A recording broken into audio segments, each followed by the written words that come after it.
ভিটামিনের ধারণা বা বৈশিষ্ট্য। তো ভিটামিনটা কি জিনিস সেটা আমাদের আগে জানতে হবে, যে এই যে ভিটামিন ভিটামিন করছি, ভিটামিন জিনিসটা কি।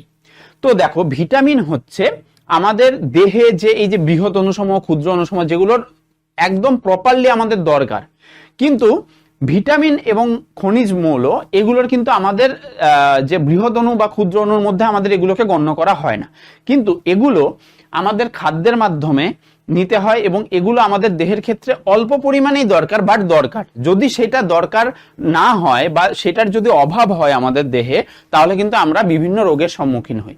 তো এই ব্যাপারটা হচ্ছে আমাদের ভিটামিন, যে কি কি বললাম, যে ভিটামিন হচ্ছে আমাদের খুব স্বল্প পরিমাণে লাগে, খুব স্বল্প পরিমাণে প্রয়োজন হয়,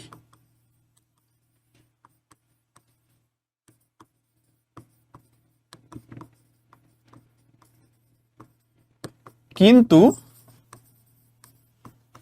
এর অভাবে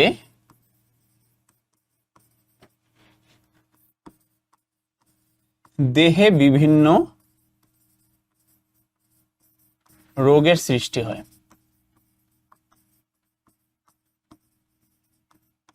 ক্লিয়ার? তাহলে এটা হচ্ছে মেইন মুদ্রা ব্যাপার, যেটা কি কাকে কি আমরা ভিটামিন বলতে পারি। ঠিক আছে, খুব স্বল্প পরিমাণে থাকে খাদ্যে, কিন্তু সেইটুকু পরিমাণও আমাদের দেহের ক্ষেত্রে দরকার, যেটা না থাকলে আমরা বিভিন্ন রোগের সম্মুখীন হব। ক্লিয়ার? এইবার আমাদের আসতে হবে যে ভিটামিনের ইতিহাস। ভিটামিন যে ব্যাপারটা, সেটা আবিষ্কার হলো কোত্থেকে।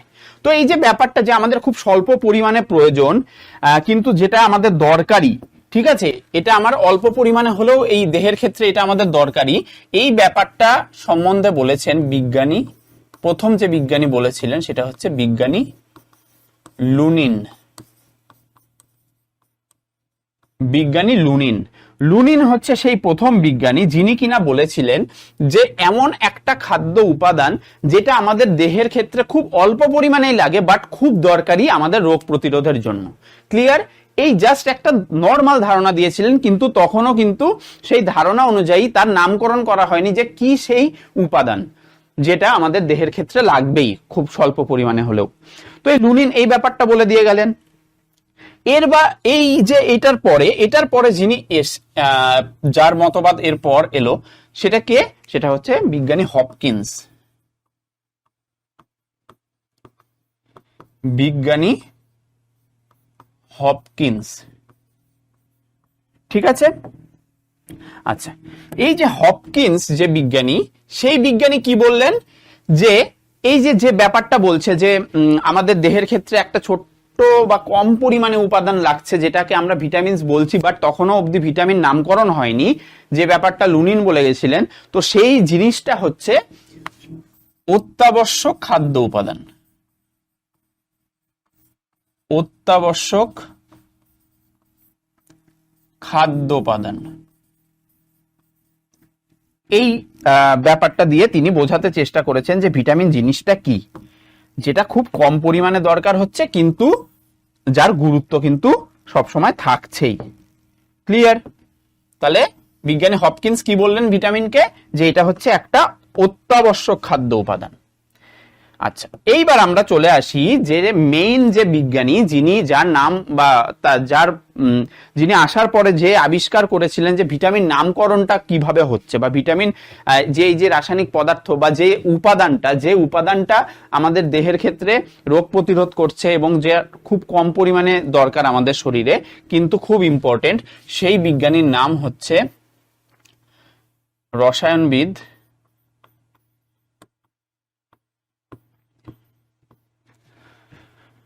কাশ্মীর ফ্রাঙ্ক।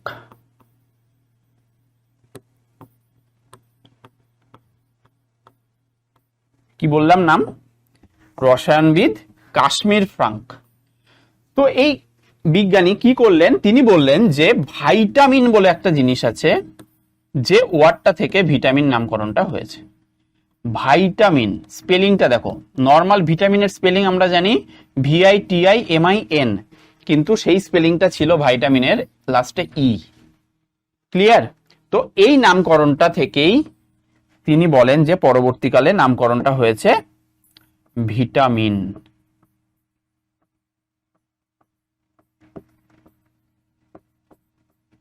ক্লিয়ার? আবিষ্কারটা ক্লিয়ার ভিটামিনের, কিভাবে নামকরণগুলো এলো, কিভাবে ভিটামিনের উৎপত্তিটা হলো, ভিটামিন ব্যাপারটা বোঝা গেল, আমাদের সামনে এলো। তো এই তিন বিজ্ঞানীর অবদান কিন্তু খুব গুরুত্বপূর্ণ এই ভিটামিন আবিষ্কারের ক্ষেত্রে। ক্লিয়ার? তাহলে কাশ্মীর ফ্রাঙ্ক একদম ভিটামিন নামকরণ করার পরে তার যে সংজ্ঞাটা দিলেন যে খুব স্বল্প পরিমাণে আমাদের যে জৈব যৌগ যেটা দরকার আমাদের শরীরের ক্ষেত্রে, খুব স্বল্প পরিমাণে দরকার, কিন্তু সেটা কিসের জন্য দরকার? দেহের রোগ প্রতিরোধ ক্ষমতা বাড়ানোর জন্য এবং দেহকে পুষ্ট সাধন করার জন্য, কিন্তু যেটার অভাবে আমাদের দেহে বিভিন্ন রোগের সৃষ্টি হয়। এই পুরো ব্যাপারটাকে আমরা ভিটামিন বলে গণ্য করে থাকি।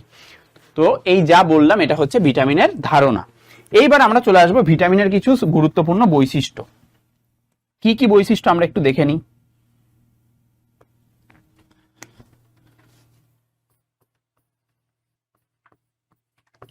ভিটামিনের বৈশিষ্ট্য, ক্যারেক্টারিস্টিক বা ফিচার্স অফ ভিটামিন।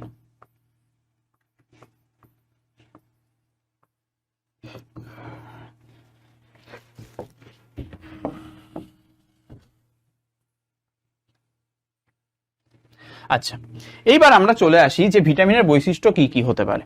তো আমরা দেখছি প্রথম যে বৈশিষ্ট্য সেটা আমাদের ডেফিনেশন থেকেই চলে আসছে, যে ভিটামিন হচ্ছে খুব স্বল্প পরিমাণে লাগে। ভিটামিন কি হয়? ভিটামিন খুব স্বল্প পরিমাণে প্রয়োজন হয়। ক্লিয়ার? ভিটামিন খুব স্বল্প পরিমাণে প্রয়োজন হয় এবং খাদ্যেও কিন্তু খুব স্বল্প পরিমাণেই থাকে। খাদ্যে ভিটামিনের পরিমাণ খুব স্বল্প।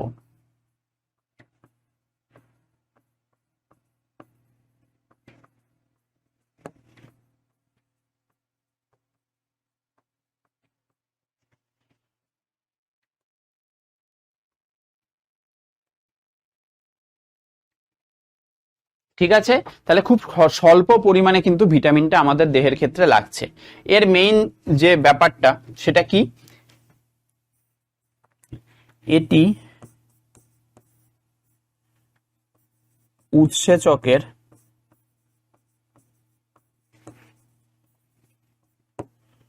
কোএনজাইম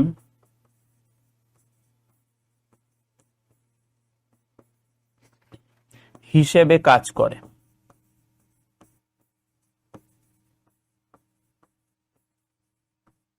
কি হয়? উৎসেচকের কোএনজাইম হিসেবে কাজ করে। এবার এইটার মানে অনেকের কাছে ক্লিয়ার না যে কোএনজাইম ব্যাপারটা কি জিনিস। তো কোএনজাইম হচ্ছে উৎসেচক, একটা নর্মাল উৎসেচক, সেটাকে যদি সক্রিয় হতে হয় তাহলে কি দরকার হয়? কিছু কিছু ভিটামিনসের দরকার হয়, যে ভিটামিনসটা থাকার জন্য উৎসেচকটা তার সক্রিয়তা ফিরে পায় এবং তার যে মেইন কাজ সেইটা কিন্তু তারা করতে পারে। মানে ধরো আমি যদি এটা একটা উৎসেচক ধরি,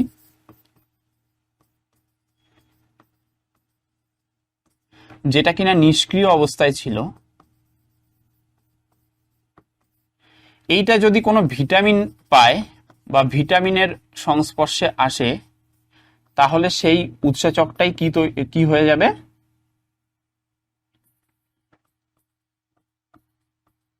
সক্রিয় উৎসেচক হয়ে যাবে। এটাই বলতে চেয়েছে। তো এই যে ভিটামিন ইউজ হলো, এইখানে ভিটামিনের কাজ কি? এটা কোএনজাইম হিসাবে ইউজ হলো। কি হিসাবে ইউজ হলো? কোএনজাইম। কো মানে সহকারী এনজাইম। তো এনজাইমের সাহায্যে, এনজাইমের সাথে থাকছে, সাহায্য করছে এনজাইমের কাজকে ঠিকঠাক ভাবে করতে। ঠিক আছে, তাহলে কোএনজাইম হিসাবে কিন্তু ইউজ হয়। আচ্ছা, এরপর আর কি ভিটামিনের কি বৈশিষ্ট্য দেখা যায়? ভিটামিনের আরেকটা বৈশিষ্ট্য দেখা যায়, ভিটামিন পরিপাক ক্রিয়ায় নষ্ট হয় না। পরিপাক ক্রিয়ায়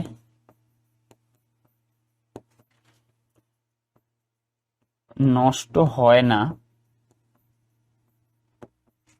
কিন্তু উচ্চ তাপমাত্রা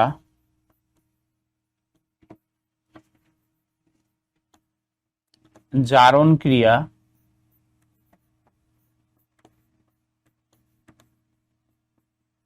ঠিক আছে, এই রকম কিছু কিছু ব্যাপার থাকে। উচ্চ তাপমাত্রা দিলে বা বিভিন্ন রকম যদি আমরা ভিটামিনের জারণ সম্পন্ন করি, সেগুলো হলে কিন্তু একটা ভিটামিনের যে কাজ, ঠিক আছে, সেটা কিন্তু নষ্ট হয়ে যায়। ঠিক আছে,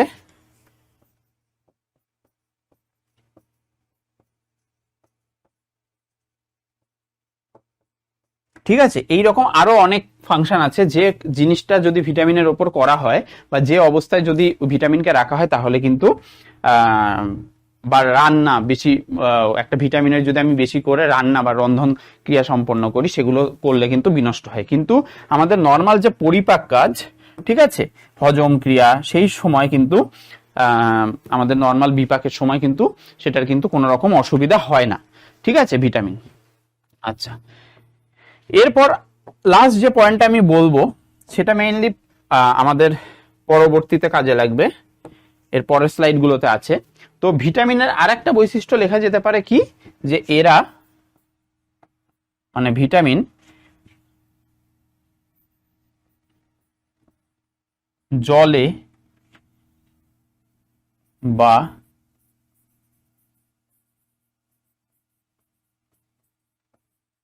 স্নেহ পদার্থে দ্রাব্য। ঠিক আছে, এটা একটা খুব গুরুত্বপূর্ণ পয়েন্ট।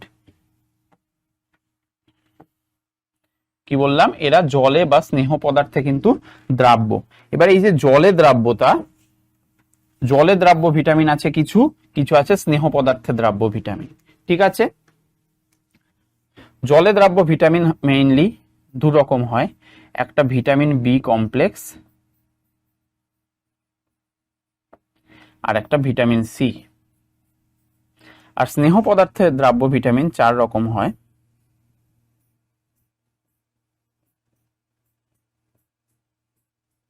একটা vitamin A, vitamin D, vitamin E আর ভিটামিন কে।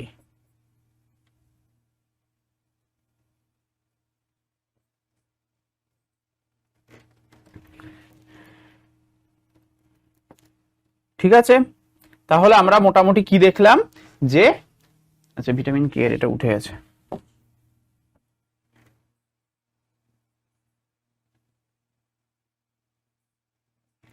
আচ্ছা, তাহলে আমরা কিন্তু মেইনলি এই কটা হচ্ছে ভিটামিনের খুব গুরুত্বপূর্ণ বৈশিষ্ট্য যে হিসেবে কাজ করছে ভিটামিন। তাহলে আমরা ভিটামিন সম্পর্কে ধারণা পেয়ে গেলাম এবং ভিটামিনের কিছু গুরুত্বপূর্ণ বৈশিষ্ট্য দেখতে পেলাম। এইবার আমরা চলে আসি প্রোভিটামিন, সিউডোভিটামিন এবং অ্যান্টিভিটামিন। এবার এই তিনটে টার্ম আমাদের জানতে হবে। কি কি বললাম, একটা হচ্ছে প্রোভিটামিন,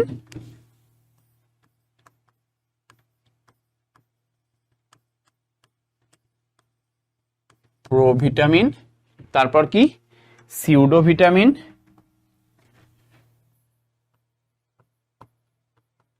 সিউডো ভিটামিন এবং লাস্টলি অ্যান্টিভিটামিন।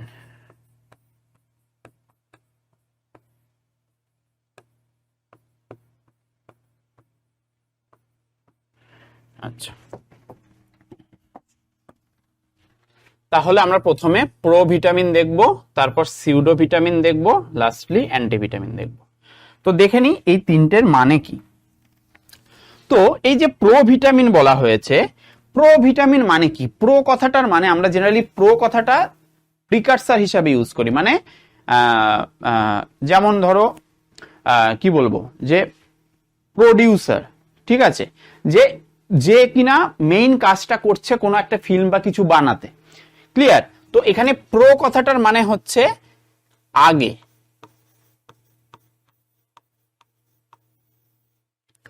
ঠিক আছে, তার মানে যেখান থেকে আমাদের মেইন যে ভিটামিন সেটা তৈরি হবে।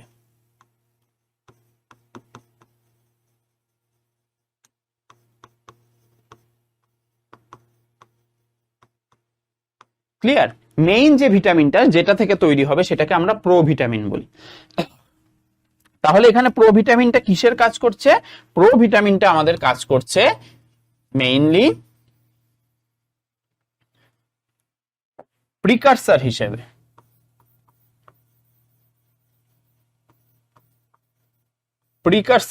কাজ করছে। আচ্ছা, তাহলে প্রোভিটামিনের যদি আমি সংজ্ঞা বলি, যে যে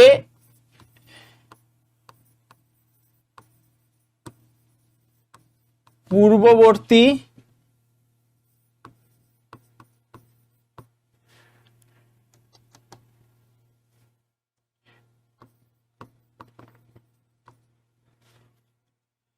নিষ্ক্রিয় ভিটামিন থেকে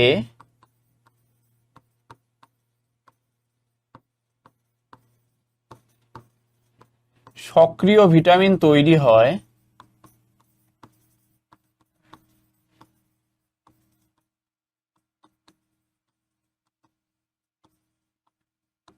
তাকে কি বলে? তাকে আমরা প্রোভিটামিন বলি। ক্লিয়ার? তাহলে তাকে কিন্তু আমরা নিষ্ক্রিয় কোনো অবস্থায় ছিল, সেখান থেকে একটা সক্রিয় ভিটামিন তৈরি করছে। যেমন এক্সাম্পল হিসেবে আমরা বলতে পারি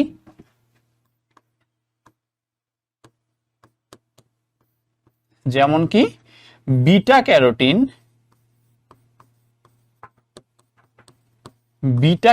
থেকে যদি আমরা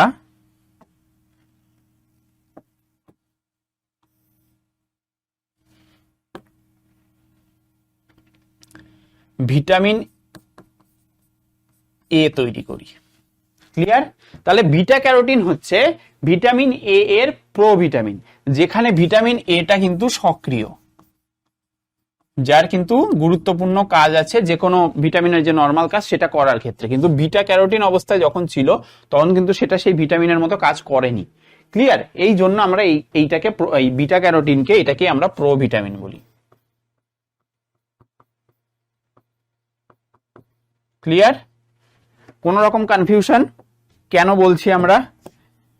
তাহলে প্রোভিটামিন কনসেপ্টটা আমাদের ক্লিয়ার, যেখান থেকে ভিটামিনটা, মেইন ভিটামিনটা তৈরি হচ্ছে। আচ্ছা, এইবার আমাদের এসছে সিউডো ভিটামিন। তো সিউডো কথাটার মানেই আমরা বলি যে ফলস, তাই তো? সিউডো কথাটার মানে কি? এই যে সিউডো কথাটা, এই কথাটার মানে হচ্ছে ফলস। তার মানে দেখতে ভিটামিনের মতোই, গঠন স্ট্রাকচারালি সবকিছু ভিটামিনের মতো, কিন্তু তার যে গুণ, ভিটামিনের তো প্রত্যেকটা ভিটামিনের এক একটা গুণ আছে। তো এই যে সিউডো ভিটামিন, সেটা দেখতে নর্মাল ভিটামিনের মতো, কিন্তু তার কিন্তু কাজ নেই, সেটা ভিটামিনের মতো কাজ করতে পারছে না। তাহলে এটার ডেফিনেশন কি বলবো?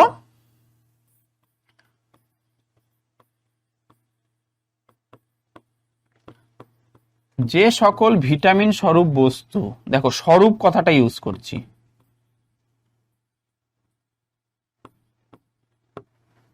গঠন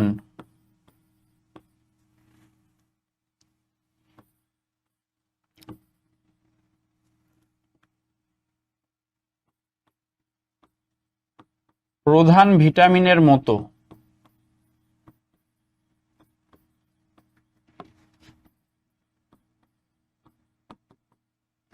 কিন্তু গুণগত মান সমান নয়। তাহলে বুঝতে পেরেছি আমরা কাকে বললাম আমরা সিউডো ভিটামিন। যে এই দুটো পয়েন্ট মাথায় রাখতে হবে এর ক্ষেত্রে। কি কি? একটা হচ্ছে ভিটামিন স্বরূপ বস্তু, ঠিক আছে? ভিটামিন বলিনি, ভিটামিন স্বরূপ বস্তু, যার কি গঠন প্রধানত ভিটামিনের মতো, কিন্তু কি গুণগত মান কিন্তু সমান না। ঠিক আছে? গুণগত মান কিন্তু নর্মাল ভিটামিনের মতো না। ঠিক আছে? নর্মাল একটা ভিটামিনের যেরকম গুণ হওয়া দরকার, এখানে কিন্তু সেটা না। ক্লিয়ার? তাহলে এইটার যদি আমরা এক্সাম্পল বলি, আমাদের ভিটামিন B12, কি বললাম? ভিটামিন বি কে আমরা কমপ্লেক্স বলি। এই যে এর আগের স্লাইডে আমরা দেখেছি, দেখো ভিটামিন বি এরটা কিন্তু কমপ্লেক্স, তাই তো? ভিটামিন বি কি ছিল? কমপ্লেক্স ছিল। তো এইটাকেই আমাদের যে কমপ্লেক্স যে ব্যাপারটা, তার মধ্যে ভিটামিন বি এর অনেক, মানে কমপ্লেক্স জিনিসটা কি অনেকগুলো সিম্পল ব্যাপারগুলোকে নিয়েই হয়, তো এর মধ্যে অনেকগুলো ভিটামিন একসাথে আছে। তার মধ্যে একটা আছে ভিটামিন B12, যেটার আরেকটা নাম কি? সায়ানোকোবালামিন। কি নাম?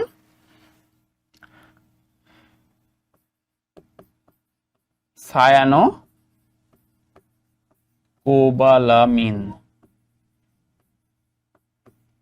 ঠিক আছে?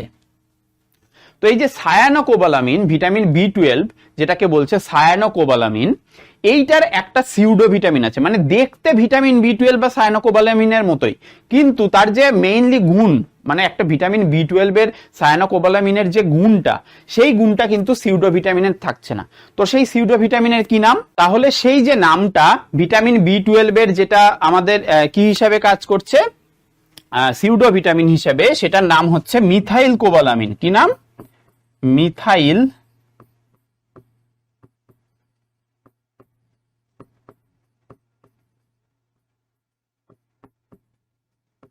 Methyl cobalamin. তাহলে মিথাইল কোবালামিনটা কি দেখাচ্ছে? সিউডো স্ট্রাকচার দেখাচ্ছে। কিসের? ভিটামিন বি12 এর, সায়ানোকোবালামিনের সিউডো স্ট্রাকচার দেখাচ্ছে, কিন্তু গুণগত মান কিন্তু ভিটামিন বি12 এর আশেপাশেও নেই। ঠিক আছে, তাহলে মিথাইল যে কোবালামিন, এটাই তাহলে কি হিসাবে কাজ করছে? Pseudo vitamin.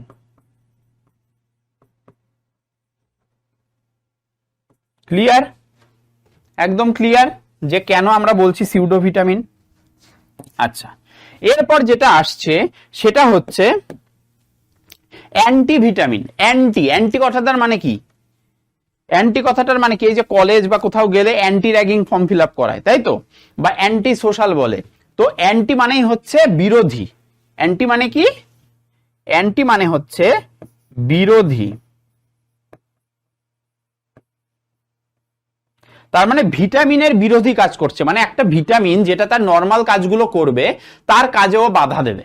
এইটা হচ্ছে অ্যান্টিভিটামিনের কাজ।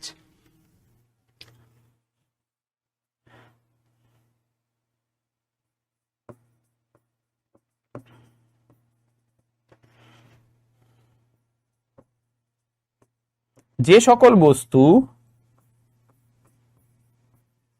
ভিটামিনের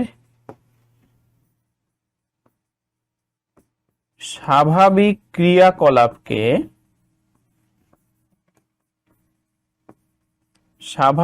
ক্রিয়াকলাপকে কি করছে?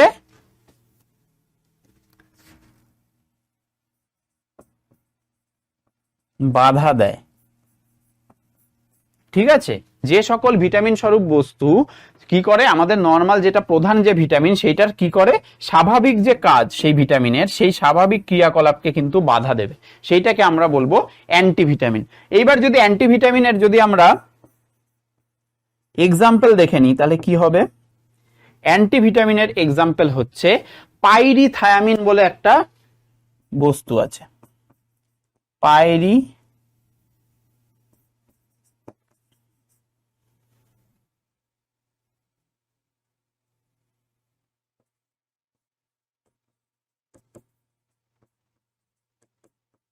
পাইরিথায়ামিন। কি বললাম? পাইরিথায়ামিন। সেই পাইরিথায়ামিন আমাদের যে ভিটামিন বি কমপ্লেক্স যেটা বললাম, তার মধ্যে ভিটামিন বি12 এর নাম কি আছে? সায়ানোকোবালামিন। তেমনি ভিটামিন বি1 বলে একটা আছে শুরুতেই কমপ্লেক্সের মধ্যেই, যেটার নর্মাল নাম হচ্ছে থায়ামিন। তো এই যে থায়ামিন, সেই থায়ামিনের অ্যান্টাগনিস্টিক কাজ করছে। থায়ামিনের যে কাজ, সেইটাকে বাধা দিচ্ছে। এই পাইরিথায়ামিনটা কি করছে? ভিটামিন বি1 এর কাজকে বাধা দিচ্ছে। এইটা বাধা দেওয়ার চিহ্ন। তার মানে কি করছে? এটা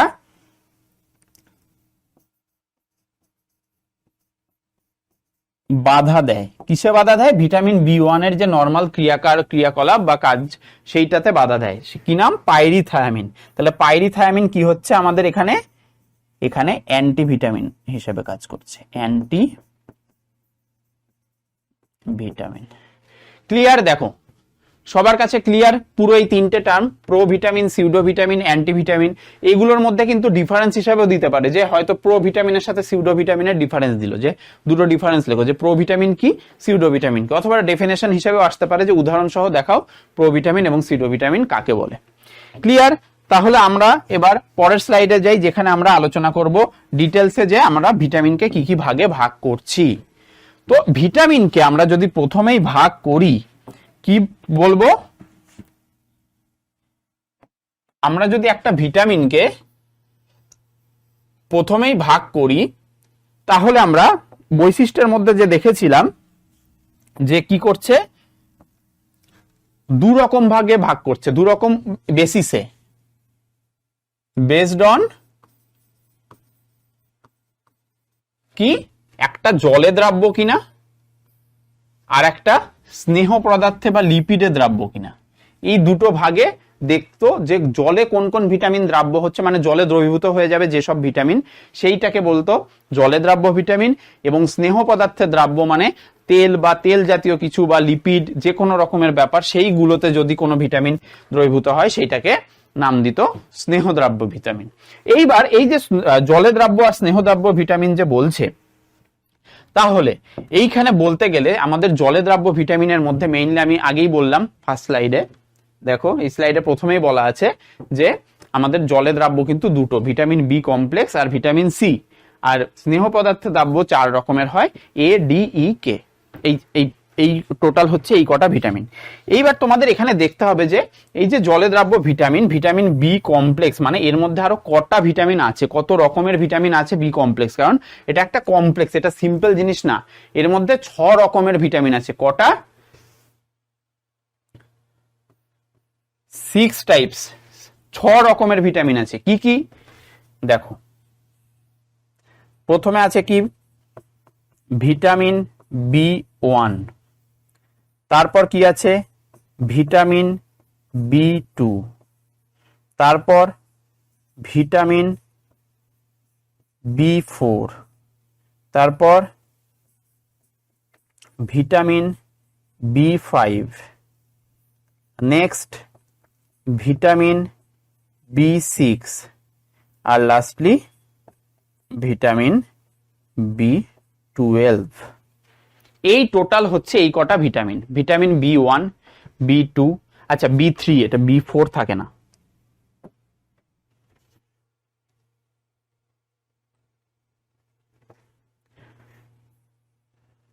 ঠিক আছে, ভিটামিন বি1, বি2, বি3, বি5, বি6, বি12, এই কটা হচ্ছে আমাদের বি কমপ্লেক্সের মধ্যে ভিটামিন।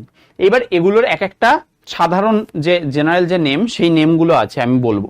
আচ্ছা, ভিটামিন সি, ঠিক আছে, তাহলে ভিটামিন বি আর ভিটামিন সি হচ্ছে আমাদের জলে দ্রাব্য ভিটামিন। তাহলে কি বললাম, 6টা ভিটামিন বি আর একটা ভিটামিন সি, তাহলে 6BC। এটা মনে রাখার জন্য আমি বললাম না যে ভিটামিন ইন 5 মিনিটসের একটা ভিডিও আছে, দেখবে ইউটিউবে ফ্রিতে। তো এই ভিডিওতে কিন্তু আমি এইটা মনে রাখার জন্য একটা ট্রিক্স বানিয়েছিলাম। তো এইখানে 6B বিফোর ক্রাইস্ট বলে মনে রাখতে পারো যে 6BC হচ্ছে আমাদের জলে দ্রাব্য। আর এইখানে যেগুলো আছে ADEK, ঠিক আছে, ADEK, এই 4টে হচ্ছে আমাদের স্নেহ পদার্থে দ্রাব্য ভিটামিন। ক্লিয়ার? তাহলে দেখো vitamin A, vitamin D, vitamin E আর ভিটামিন কে। এইবার এইখানে যে এই যে সাধারণ নামগুলো, এই সাধারণ নামগুলো মনে রাখতে হলে আমাদের সেই ট্রিক্সটা মাথায় রাখতে হবে। সেই ট্রিক্সটা কি ছিল? প্রথমে আমি যদি এইটার ট্রিক্সটা বলি, সেটা হচ্ছে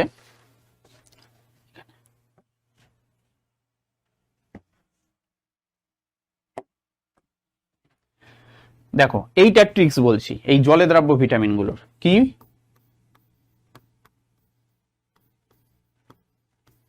থাইল্যান্ডে গিয়ে রিয়া ও নিশা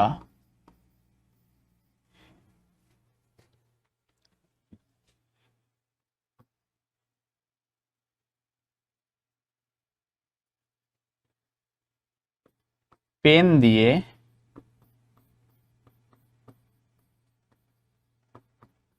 পিরামিড বানালেও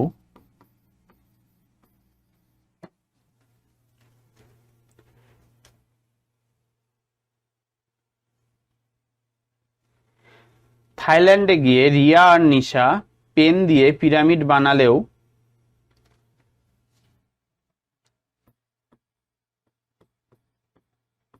সাইক্লোন এসে সব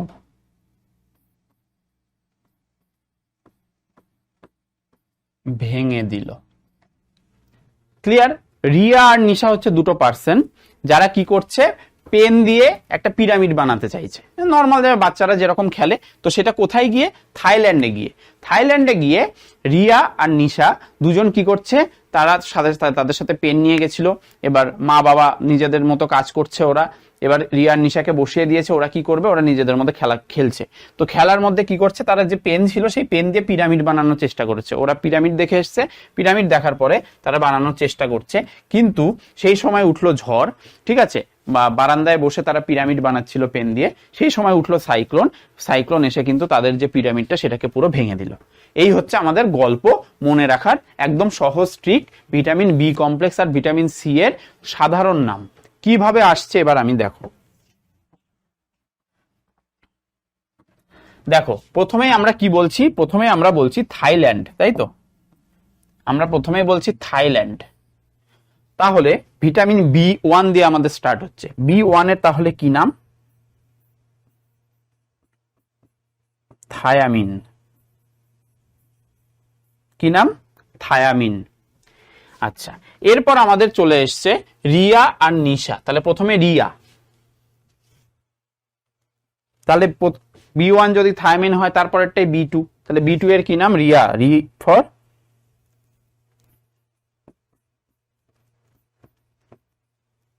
রাইবোফ্লাভিন। কি বললাম? রাইবোফ্লাভিন। রিয়া গেল, নিশা বি3 এর পর, তাহলে বি3 হচ্ছে নিয়াসিন, নিশা নিয়াসিন। ক্লিয়ার?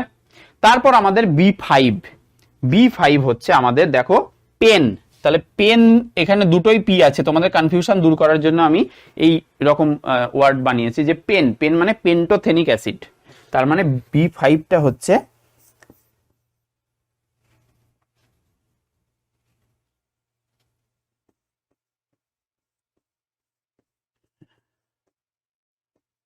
পেন্টোথেনিক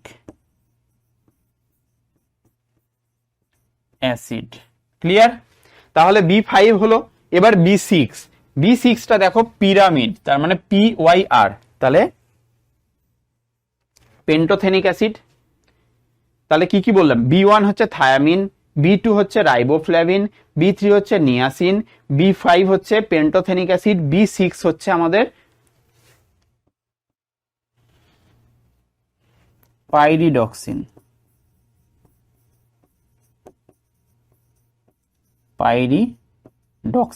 এই নামগুলো মনে রাখার এখন কোশ্চেন আসতে পারে যে এতগুলো নাম কিভাবে মনে রাখবো, তার জন্য ট্রিক্সটা, কিন্তু ট্রিক্সটা কারণেই দেওয়া, কারণ তোমাদের নর্মাল হয়তো কোনো ভিটামিনের বি1 বি2 বি3 বি4 এইভাবে না বলে হয়তো ওরা সাধারণ নাম দিয়ে কোনো কোশ্চেন জিজ্ঞেস করে নিল, তখন কি জানা থাকলেও কিন্তু অ্যান্সার করতে পারবে না, এই কারণেই জিনিসটা দেওয়া হচ্ছে। ক্লিয়ার? তাহলে দেখো বি3 বি5 বি6 পাইরিডক্সিন। এইবার হচ্ছে বি12, তাই তো, বি12 আমাদের দেখো সাই দিয়ে শুরু ছিল, তাহলে এটা আমরা জানি সায়ানোকোবালামিন।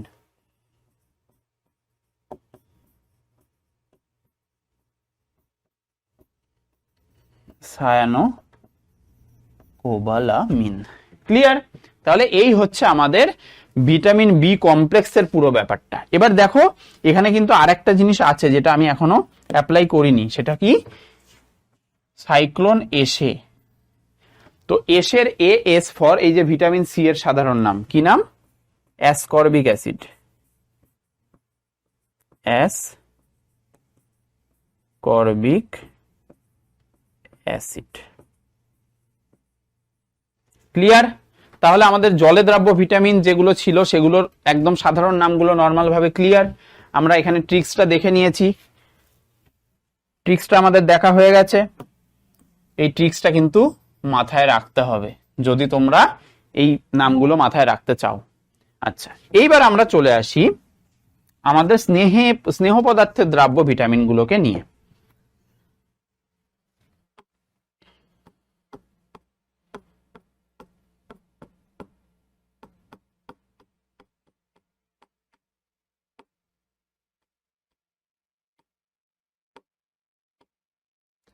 চলো এইবার আমরা স্নেহ পদার্থের দ্রাব্য যেটা ADE কে সেই ভিটামিনগুলোকে নিয়ে আমরা এবার একটু দেখে নিই। তাহলে ভিটামিন এ, ডি, ই, কে এইখানে যদি কোনো ট্রিক্স হিসেবে মাথায় রাখতে চাও তাহলে একটাই ট্রিক্স আমি বলবো, সেটা হচ্ছে অল অর নান। এইটা হচ্ছে আমাদের ট্রিক্স ফর স্নেহ পদার্থে দ্রাব্য ভিটামিন। কিভাবে হচ্ছে বলছি।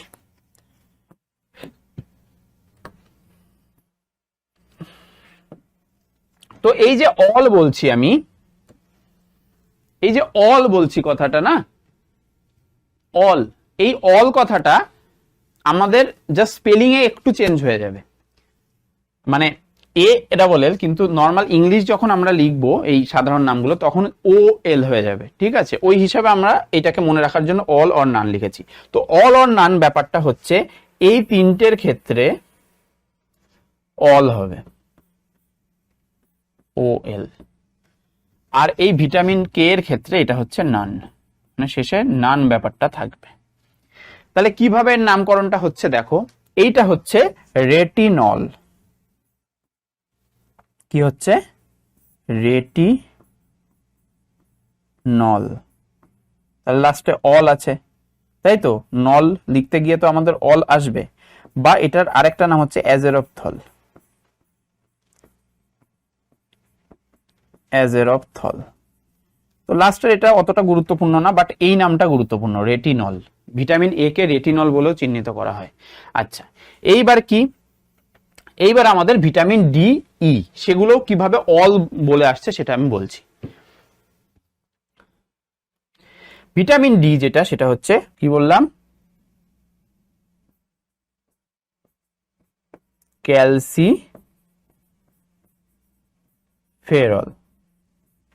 ঠিক আছে, তাহলে দেখো এখানেও অল, এখানেও নলের সাথে অল আছে।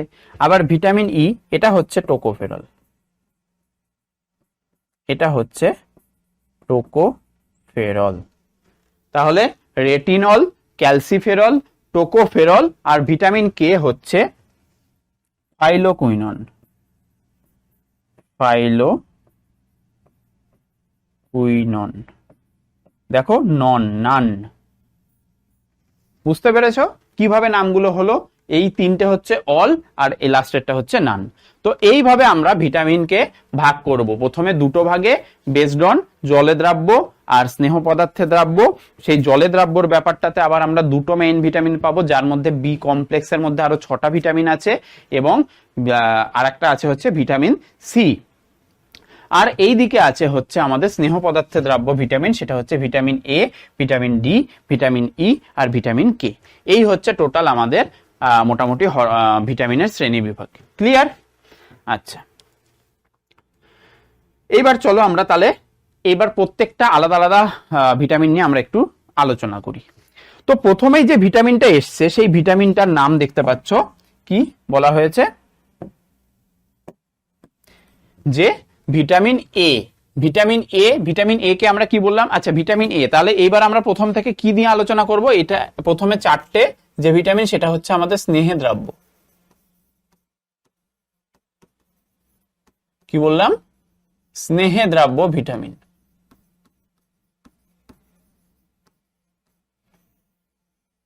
তাহলে প্রথমে আমরা স্নেহে দ্রাব্য ভিটামিন গুলো দেখবো, তারপর আমরা ভিটামিন বি কমপ্লেক্স আর সি মানে জলে দ্রাব্য সেগুলো নিয়ে আলোচনা করব।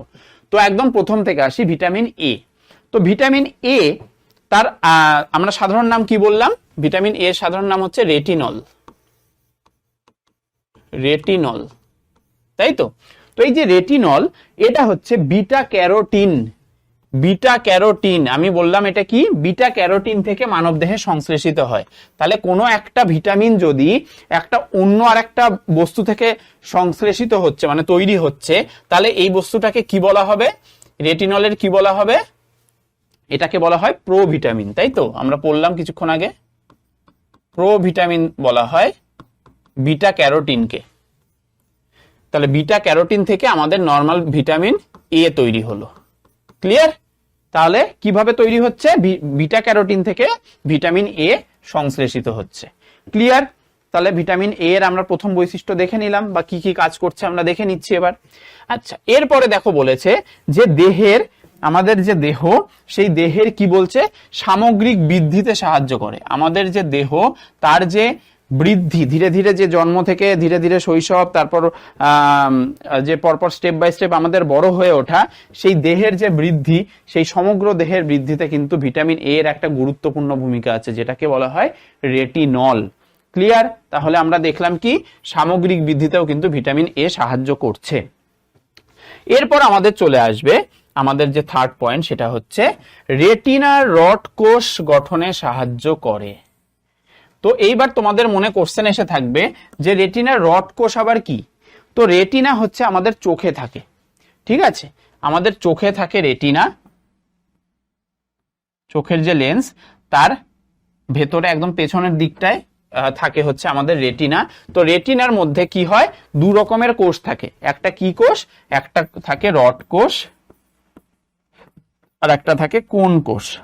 তো এই যে রড কোষ এবং কোন কোষ, এইটা কি করে, আমাদের যে দৃষ্টিশক্তি, আমাদের যে চোখে দেখা, সেই ব্যাপারটার ক্ষেত্রে খুব গুরুত্বপূর্ণ। এই যে দিনের আলো, দিনের রাতের অন্ধকার, বা সেইটাকে ডিফারেন্সিয়েট করা, তারপর কোনো হয়তো আলো, রঙিন আলো, ঠিক আছে, কোনোটা ব্লার আলো, সেই ব্যাপারগুলোকে মানে শনাক্ত করার জন্য আমাদের এই দুটো সেল খুব গুরুত্বপূর্ণ চোখের ক্ষেত্রে।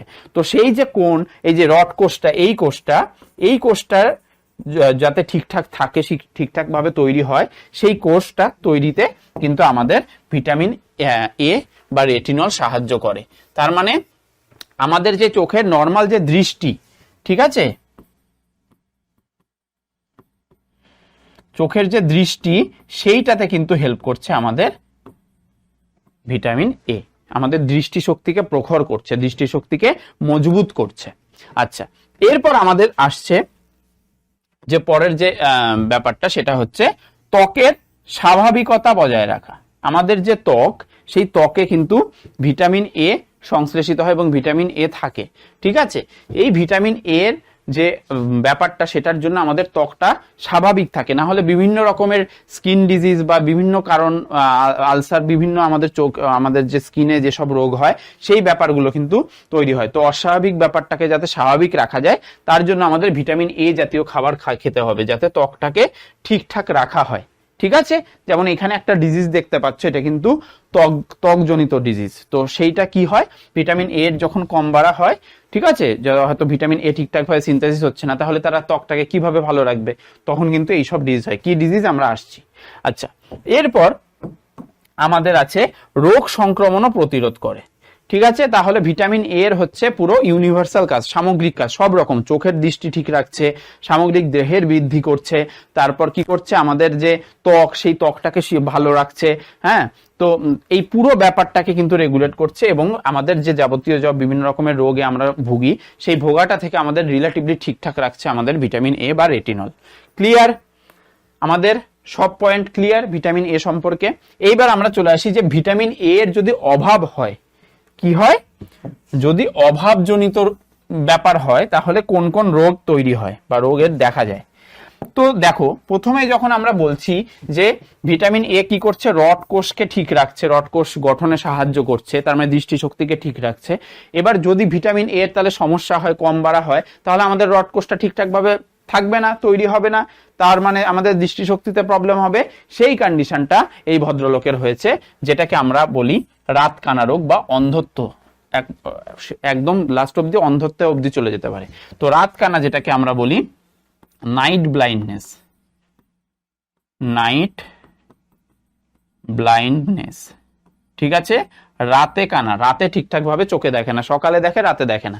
এবার এই কন্ডিশনটা যদি তুমি চিকিৎসা না করে ধীরে ধীরে বাড়াতেই থাকো, বা রেটিনল বা ভিটামিন এ তারপর থেকে ভালো করে না খেয়ে খেয়ে নিজের চোখটাকে আরো ঠিকঠাক না করার চেষ্টা করো, ধীরে ধীরে সেটা কি হয়, একদম ব্লাইন্ডনেসে চলে যায়,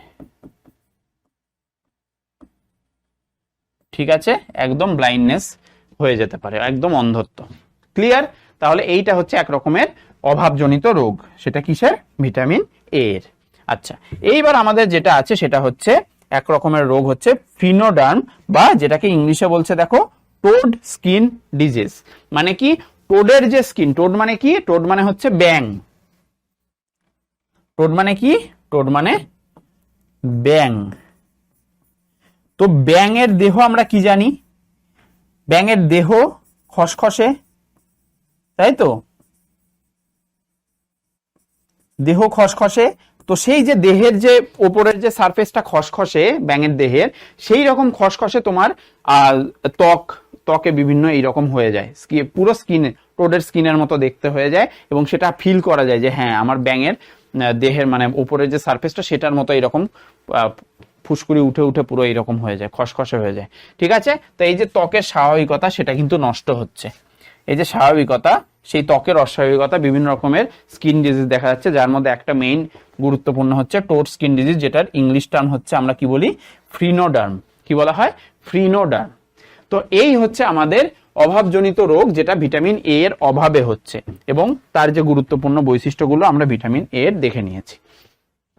এইবার আমরা চলে আসি আমাদের সেকেন্ড যে ভিটামিন, সেটা হচ্ছে ভিটামিন ডি। তো ভিটামিন ডি এর আরেক নাম কি বলেছিলাম? রেটিনল ছিল, এটা হচ্ছে ক্যালসিফেরল। কি নাম? এটার নাম হচ্ছে ক্যালসিফেরল। ক্লিয়ার? ক্যালসিফেরল হচ্ছে ভিটামিন ডি এর আরেক নাম। এটাও তাহলে কি? এটাও কিন্তু স্নেহে দ্রাব্য ভিটামিন।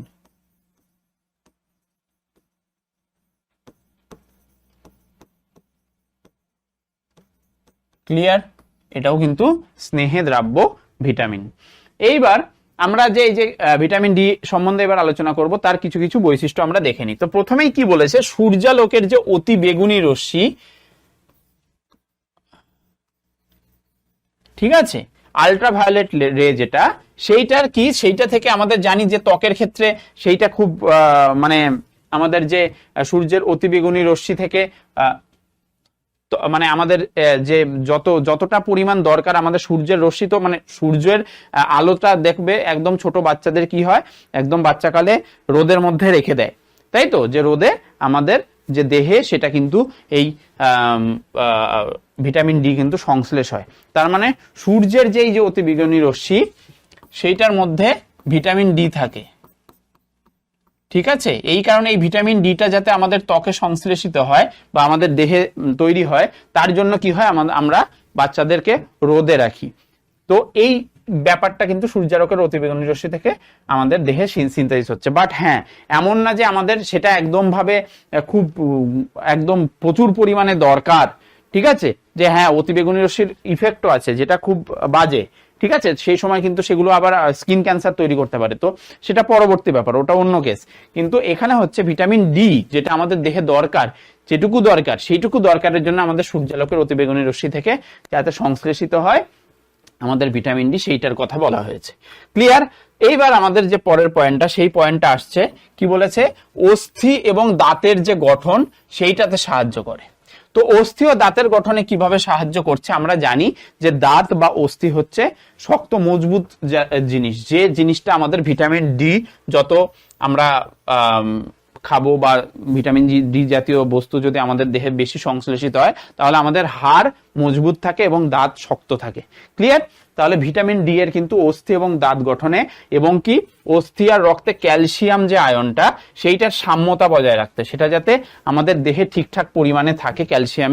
ঠিক আছে, ক্যালসিয়াম দরকার, কারণ ক্যালসিয়াম ছাড়া তো অস্থি মজবুত হবে না, তাই তো। ক্যালসিয়ামের একটা গুরুত্বপূর্ণ প্রভাব আছে অস্থিকে মজবুত বানাতে, বোনকে স্ট্রং বানাতে, এবং দাঁতও ইনডিরেক্টলি স্ট্রং হচ্ছেই। তো এই কারণে কিন্তু ভিটামিন ডি আমাদের ক্ষেত্রে দরকার, এবং রক্তেও যাতে ক্যালসিয়ামের পরিমাণ ঠিকঠাক থাকে সেটাকেও বজায় রাখতে কিন্তু ভিটামিন ডি সাহায্য করছে। এরপর আছে আমাদের যে ইন্টেস্টাইন, অন্ত্র মানে হচ্ছে ইন্টেস্টাইন।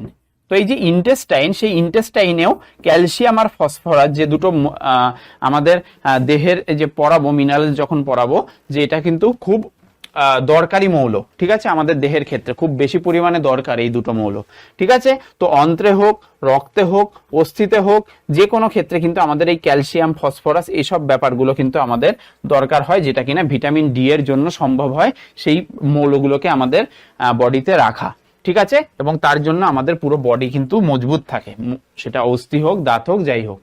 এইবার যদি ভিটামিন ডি, সেই ভিটামিন ডি এর যদি আমাদের অভাব হয়, সেই অভাব হলে আমাদের কি কি রোগ হয় এটার ক্ষেত্রে দেখে নিই। তো ভিটামিন ডি এর একটা গুরুত্বপূর্ণ অভাবজনিত রোগ হচ্ছে রিকেট রোগ, যেটা আমাদের কাদের ক্ষেত্রে হচ্ছে? ছোট বাচ্চাদের ক্ষেত্রে হচ্ছে। তো এই রিকেট রোগটায় কি হয়? রিকেট রোগটায় তোমরা যদি ছবিটা ঠিকঠাক ভাবে দেখো, দেখো বাচ্চাটার হাতটা এরকম বেঁকে আছে, দেখতে পাচ্ছ? দেখো হাতটা এরকম এইরকম ভাবে বেঁকে আছে, এরকম হাতটা, প্লাস এর পাটাও কেমন একটা ঘুরে ঘুরে গেছে, ঠিক আছে? পাটাও এরকম এঁকে বেঁকে গেছে। তো এটা কেন হচ্ছে? কারণ আমরা জানি যে ভিটামিন ডি কি করে? অস্থি এবং দাঁতের গঠনে সাহায্য করে, ক্যালসিয়াম, ফসফরাস এগুলোকে ঠিকঠাক রেখে। তো যখনই ক্যালসিয়ামের অভাব হচ্ছে আমাদের অস্থিতে বা বোনসে, তখন কি হচ্ছে? বোনসগুলো বেঁকে যাচ্ছে। তো এই কন্ডিশনের নাম হচ্ছে রিকেট রোগ। কি বলা হয়? রিকেট রোগ। তো এই কারণে কিন্তু আমাদের বেশি পরিমাণে ভিটামিন ডি দেহে থাকা জরুরি, যাতে আমাদের অস্থি মজবুত থাকে, অস্থি যাতে এরকম নড়বড়ে না হয়ে যায়, যাতে আমাদের পুরো দেহ বেঁকে যায়, ঠিক আছে?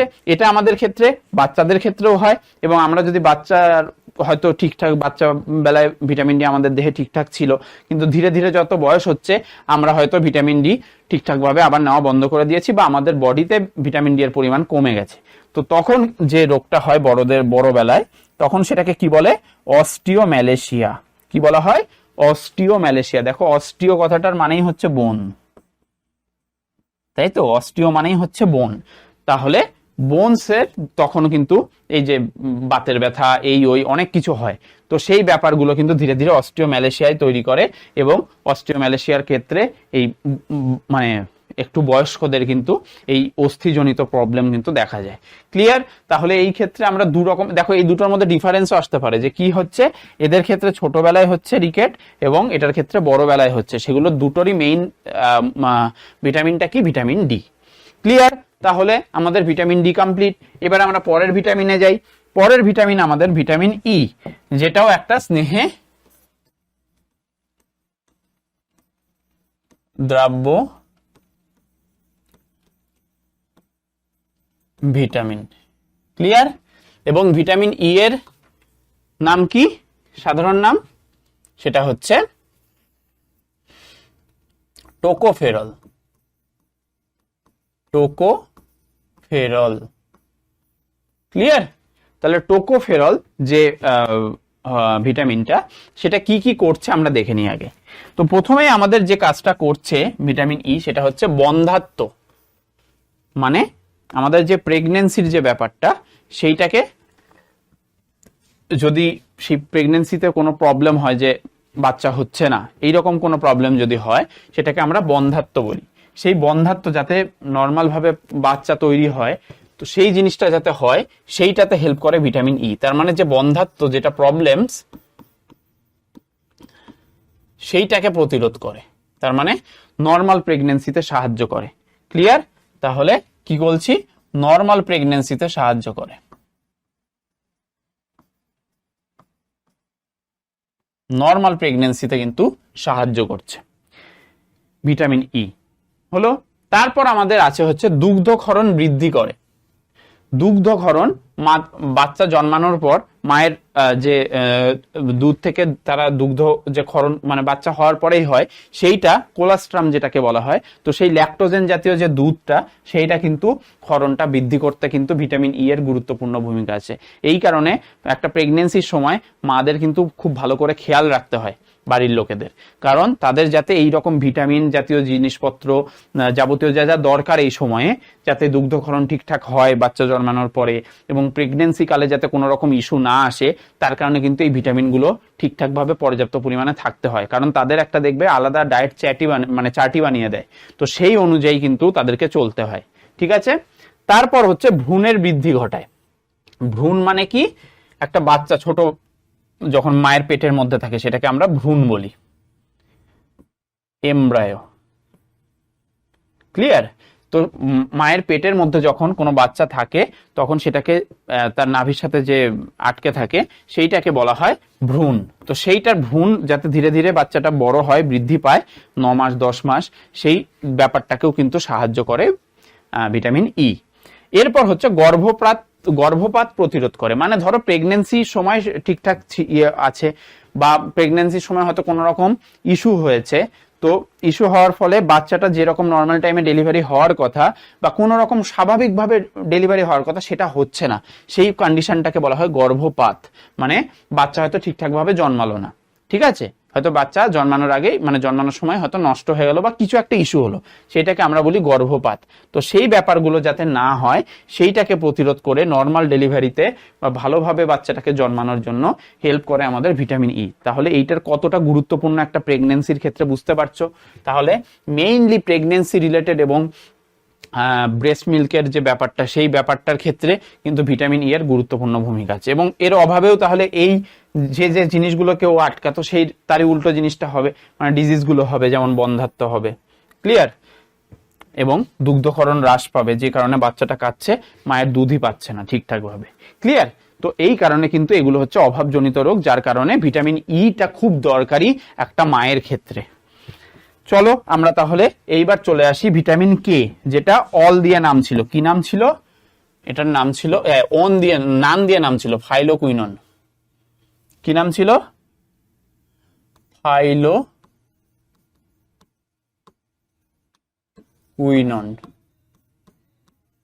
ক্লিয়ার। এবং এটাও কিন্তু স্নেহদ্রাব্য ভিটামিন।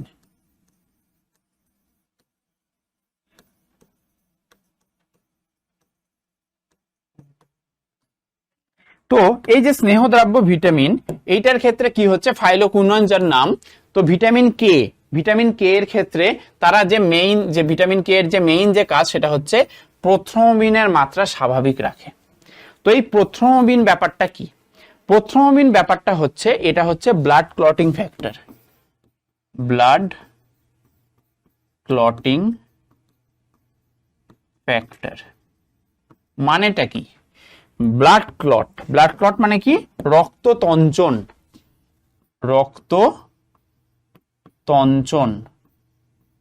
তার মানে কোনো জায়গা থেকে আমাদের কেটে গেলে যে রক্তটা বেরোচ্ছে, সেই রক্তটা যাতে তাড়াতাড়ি ভাবে ঠিকঠাক ভাবে সেটা তঞ্চন বা সেটা আটকে যায়, রক্তটা যাতে আর না বেরোয়, বেশি আমাদের ব্লাড লস না হয়, কারণ ব্লাড লস হলে আমরা মানে নেতিয়ে পড়বো, তাই তো, তো সে অসুবিধা হবে আমাদের। তো সেই ব্যাপারটা যাতে জলদি কমানো যায় এবং তাড়াতাড়ি ব্লাডটা ক্লট হয়ে যায়, তার ক্ষেত্রে কিন্তু এই প্রথ্রম্বিনের খুব গুরুত্বপূর্ণ ভূমিকা আছে। তো এই ব্যাপারটাকে যদি স্বাভাবিক রাখতে হয় তাহলে আমাদের বেশি পরিমাণে ভিটামিন কে জাতীয় খাবার খেতে হবে, ক্লিয়ার। তাহলে ভিটামিন কে হচ্ছে এটা প্রথ্রম্বিন, হ্যাঁ, কি হবে?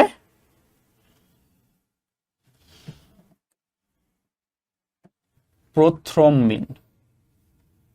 আচ্ছা, এইবার তাহলে আমরা কি বুঝলাম, যে প্রথ্রম্বিন বা ব্লাড ক্লটিং যে ফ্যাক্টরটা সেটাকে স্বাভাবিক মাত্রায় রাখছে, যাতে আমাদের ব্লাড যখনই বেরোয় সেটাকে ঠিকঠাক টাইমে ঠিকঠাক ভাবে সেটা তঞ্চিত হয়ে যায়, এবং সেম ভাবে রক্ততঞ্চনেও তাহলে সাহায্য করছে। মানে প্রথ্রম্বিনের মাত্রা যদি স্বাভাবিক রাখে তাহলে এটা অটোমেটিক ভাবে হয়ে যাচ্ছে, ঠিক আছে, এটা অটোমেটিক্যালি তার সাথেই জিনিসটা মিটে যাচ্ছে। তাহলে রক্ততঞ্চনকে ঠিকঠাক রাখতে মেইনলি হেল্প করে হচ্ছে ভিটামিন কে। এবার এর যদি মানে অভাবজনিত রোগ বলো, যে এই ভিটামিন কে যদি ঠিকঠাক ভাবে আমাদের যে দেহে যদি না থাকে, তাহলে এই যে রক্ত ক্লটিং ব্যাপারটা ঠিকঠাক ভাবে মানে থাকবে না, যার কারণে কি হবে, অবিরত রক্তক্ষরণ হবে, মানে কন্টিনিউয়াস ব্লাড ফ্লো হবে। তো এই ক্ষেত্রে একটা গানের কথা মনে পড়ে যাচ্ছে নচিকেতার, শুনে থাকবে হয়তো, যখন সময় থমকে দাঁড়ায়। তো সেই ক্ষেত্রে কিন্তু এই ওয়ার্ডটা কিন্তু আছে, ঠিক আছে, তো জাস্ট মনে পড়ে গেল। তো এখানে দেখতে পাচ্ছ যে অভাবজনিত রোগ হচ্ছে অবিরত রক্তক্ষরণ হয়ে যাচ্ছে, একভাবে ব্লাড লস করে যাচ্ছে, যেটাকে কিন্তু ঠেকানো যাচ্ছে না, রক্ত তঞ্চন হচ্ছে না, কারণ প্রথ্রম্বিনের মাত্রা কম, ক্লিয়ার। তাহলে এই কারণে ভিটামিন কে এর কিন্তু আমাদের দেহে খুব বেশি পরিমাণে দরকার। চলো তাহলে আমাদের কি কমপ্লিট হলো, আমাদের স্নেহদ্রাব্য যে সব ভিটামিন, ভিটামিন এ, ডি, ই, কে, এই চারটে ভিটামিন আমাদের ক্লিয়ার। এইবার আমাদের চলে আসতে হবে আমাদের যেগুলো জলে দ্রাব্য ভিটামিন, তাই তো। তাহলে এগুলো কি? ভিটামিন বি কমপ্লেক্স ও তার ভূমিকা। তাহলে এটা কি? এটা হচ্ছে জলে দ্রাব্য ভিটামিন সমূহ, তাই তো। তাহলে জলে দ্রাব্য ভিটামিনের মধ্যে আমাদের কি পড়ছে? Vitamin B complex. এইবার ভিটামিন বি কমপ্লেক্সের মধ্যে আমরা বলেছিলাম যে কটা ভিটামিন আছে? 6টা ভিটামিন আছে, 6টা ভিটামিন আছে, 6টা বি। তাই তো 6টা বি দিয়ে আমাদের তৈরি হয়েছিল, কি কি? B1, B2, B3, B5, B6, B12, এই 6টা বি দিয়ে আমাদের ভিটামিন বি যে কমপ্লেক্সটা সেটা তৈরি হয়েছিল। এইবার তাহলে আমাদের দেখতে হবে যে ভিটামিন বি কমপ্লেক্সের এবার কাজগুলো কি কি। তাহলে দেখো এগুলো তাহলে আমরা জানি যে ভিটামিন বি কমপ্লেক্স যেহেতু নামটা হচ্ছে, তার কারণে আমরা বুঝতে পারছি যে এই ভিটামিনটা অনেকগুলো ভিটামিনের এক একটা সমষ্টি, তাই তো? অনেকগুলো ভিটামিনের কিন্তু এটা সমষ্টি, এই কারণে আমাদের ভিটামিন বি কমপ্লেক্স বলা হচ্ছে। এইবার যেটা আছে সেটা হচ্ছে মানবদেহে রক্ত কোষ গঠনে সাহায্য করে। তো রক্ত কোষ কি কি হয়? এই যে আরবিসি, রেড ব্লাড সেল, তাই তো? আরবিসি, ডাব্লিউবিসি, তাই তো? প্লেটলেটস, এইগুলো কিন্তু তৈরিতে কিন্তু সাহায্য করছে। লোহিত রক্তকণিকা, শ্বেত রক্তকণিকা, অনুচক্রিকা, এইগুলো কিন্তু আমাদের রক্ত কোষ, ব্লাড সেল বলা হয় এগুলোকে। কি বলা হয়? Blood cells. তো এইগুলো যত বেশি তৈরি হবে আমাদের দেহে রক্তের পরিমাণ ঠিকঠাক থাকবে, রক্ত বেশি পরিমাণে চলাচল করবে, তো সেইটাতে সাহায্য করছে আমাদের ভিটামিন বি কমপ্লেক্স। আচ্ছা, তারপর কি? ক্ষুধা ও হজম শক্তি বাড়ায়। তার মানে আমাদের যে পরিপাক কাজ, তার মধ্যে যে মেইন একটা গুরুত্বপূর্ণ ব্যাপারটা হচ্ছে আমাদের খিদে পাওয়া, সেই খিদে পাওয়ার ব্যাপারটাকে বাড়ায়। এবং হজম শক্তি, যে আমরা খাচ্ছি কিন্তু ঠিকঠাক ভাবে হজম হচ্ছে না, তাহলে লাভটা কি?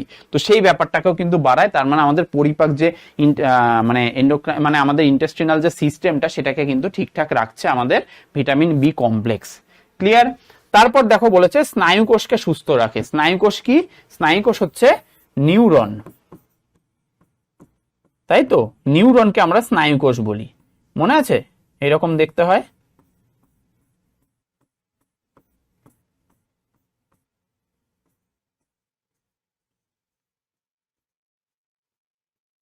নিউরন আমাদের পুরো দেহে কিন্তু নিউরন ছড়িয়ে আছে।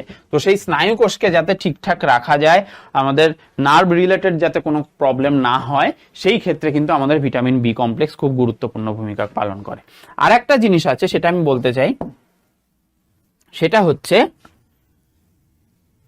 এই যে ভিটামিন বি3, এই ভিটামিন বি3 কে কি বলা হতো নাম মনে আছে?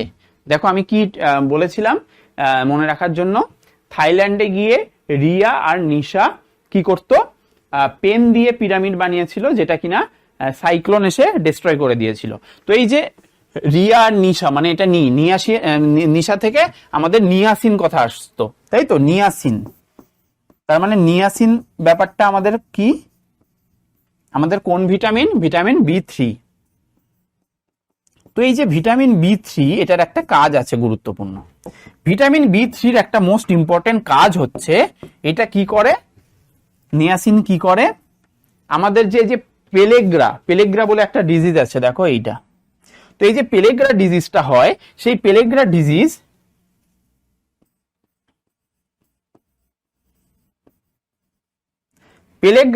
সেই পেলেগ্রা ডিজিজকে প্রিভেন্ট করে। কি বললাম? পেলেগ্রা ডিজিজকে প্রিভেন্ট করে, মানে পেলেগ্রা ডিজিজকে আটকায় এই ভিটামিন বি3। তার মানে আমাদের পেলেগ্রা ডিজিজ হলে, বা আমাদের পেলেগ্রা ডিজিজ যাতে না হয়, তার কারণে আমাদের বেশি পরিমাণে নিয়াসিন বা ভিটামিন বি3 খেতে হবে। এইবার এই যে পেলেগ্রা প্রিভেন্টিভ ফ্যাক্টর হিসাবে তাহলে কাজ করছে কে? আমাদের ভিটামিন বি3। মাথায় থাকবে, পেলেগ্রা প্রিভেন্টিভ ফ্যাক্টর, পেলেগ্রা প্রিভেন্টিভ ফ্যাক্টর। তাহলে এটার আরেকটা নাম কি? শর্টকাটে বলে পিপি ফ্যাক্টর, পিপি ফ্যাক্টর। আশা করি মাথায় থাকবে পিপি ফ্যাক্টর কেন বলা হচ্ছে, পেলেগ্রা প্রিভেন্টিভ ফ্যাক্টর। আচ্ছা, তাহলে নিয়াসিনকে ভিটামিন, যে নিয়াসিন মানে ভিটামিন বি3, সেটাকে আমাদের কি বলা হচ্ছে? পেলেগ্রা প্রিভেন্টিভ ফ্যাক্টর। তাহলে এইটা একটা গুরুত্বপূর্ণ মানে একটা ইনফরমেশন যেটা আসতে পারে। ঠিক আছে, যে পেলেগ্রা প্রিভেন্টিভ ফ্যাক্টর হিসেবে কাজ করছে পিপিএফ। আচ্ছা, এবার আমরা চলে আসি, যদি ভিটামিন বি কমপ্লেক্স আমাদের দেহে কম থাকে তাহলে কি কি অসুবিধা হতে পারে। দেখো, অসুবিধা আমাদের কাজগুলোর সাথেই জড়িত। যেহেতু এটা রক্ত কোষ গঠন করতো, তার মানে আমাদের যদি ভিটামিন বি কমপ্লেক্সের কোনো একটা ভিটামিন, যেটার ক্ষেত্রে কি ভিটামিন আমাদের রক্তের সেল তৈরিতে সাহায্য করতো, সেইটাই যদি কোনো অসুবিধা হয়, তাহলে আমাদের কি তৈরি হবে? রক্তাল্পতা দেখা দেবে, মানে অ্যানিমিয়া, যেটাকে কি বলা হয়? অ্যানিমিয়া। অ্যানিমিয়া মানে রক্তাল্পতা, আমাদের রক্তের যে ব্লাড সেলগুলো সেগুলো কম পরিমাণে তৈরি হবে। তো এই কারণের জন্য কিন্তু আমাদের বেশি পরিমাণে ভিটামিন বি কমপ্লেক্স জাতীয় খাবার খেতে হবে। এরপর কি আছে, এরপর আরেকটা ডিজিজের নাম আছে, সেটা কি, সেটা হচ্ছে বেরিবেরি। বেশি বাড়াবাড়ি করে ফেলেছে, একদম বি কমপ্লেক্স খায়নি, বাড়াবাড়ি হয়ে গেছে, বেরিবেরি। ঠিক আছে, তো এই যে এটা ভিটামিন বি কমপ্লেক্সের জন্য হচ্ছে। এবং এই বেরিবেরি রোগে কি হয়, আমাদের যে পুরো দেহ মানে একটা বডিতে এরকম ছোপ ছোপ ছোপ ছোপ দাগ হয়ে যায়। ঠিক আছে, এবং কি হয়, এদের ক্ষুধা-মন্দা দেখা দেয়। আমাদের যাদের হয় তাদের কি হয়, ঠিকঠাক ভাবে খিদে পায় না, এই যে ব্যাপারগুলো ছিল, এই ব্যাপারগুলোর প্রবলেম হয় এবং নার্ভের ইস্যু দেখা দিতে পারে। তো সেইগুলো ক্ষেত্রে কিন্তু বেরিবেরি ডিজিজ হয়। আর কি কি ডিজিজ হয়, স্টোমাটাইটিস। স্টোমাটাইটিস মানে কি, আমাদের মুখে বিভিন্ন রকমের ঘা তৈরি হতে পারে। দেখো, দেখতে পাচ্ছ এখানে ঘা তৈরি হয়েছে। তো এই কারণে কিন্তু আমাদের বেশি পরিমাণে ভিটামিন বি কমপ্লেক্স জাতীয় খাবার খেতে হবে। আর পেলেগ্রা, তো পেলেগ্রার ক্ষেত্রে কোন ভিটামিনের রোল, সেটা হচ্ছে ভিটামিন বি3 বা নিয়াসিন। ক্লিয়ার? তাহলে এই হচ্ছে টোটাল আমাদের অভাবজনিত রোগ, যেসব ভিটামিন বি এর অসুবিধার জন্য তৈরি হচ্ছে, আমাদের ভিটামিন বি কমপ্লেক্স যদি না থাকে ঠিকঠাক ভাবে সেই কারণে। এইবার আমাদের লাস্ট যেটা চলে এসছে জলে দ্রাব্য ভিটামিন, সেটা কি, সেটা আর কিছু নয়, সেটা হচ্ছে ভিটামিন সি, যেটার আরেক নাম কি, ascorbic acid. Ascorbic acid. Clear? তাহলে এই যে অ্যাসকর্বিক অ্যাসিড, সেই অ্যাসকর্বিক অ্যাসিড এবং তার তাহলে এটা কি, এটা হচ্ছে জলে দ্রাব্য। কারণ আমরা জানি ভিটামিন সি কিসে থাকে, ভিটামিন সি থাকে ধরো লেবু, তাই তো, কমলা লেবু বা পাতি লেবু, সেগুলোতে থাকে। তো সেগুলো আমরা জলে গুলে খাই না, তো জলে দ্রাব্য, এটা বোঝাই যাচ্ছে। তাহলে এটার মেইন কাজ কি, ভিটামিন সি আমরা জানি মাড়িকে সুস্থ রাখে, তাই তো, মাড়ি, দাঁত, মানে মুখের ভেতর জাতীয় যেসব জিনিসপত্র সেগুলোকে খুব সুস্থ রাখতে সাহায্য করে, মাড়িকে সুস্থ রাখে। ক্লিয়ার? তার মানে gums friendly, grams friendly vitamin. এটা ভিটামিন সিটা হচ্ছে গামস ফ্রেন্ডলি ভিটামিন। ক্লিয়ার? আর কি, রক্তক্ষরণ হ্রাস করে।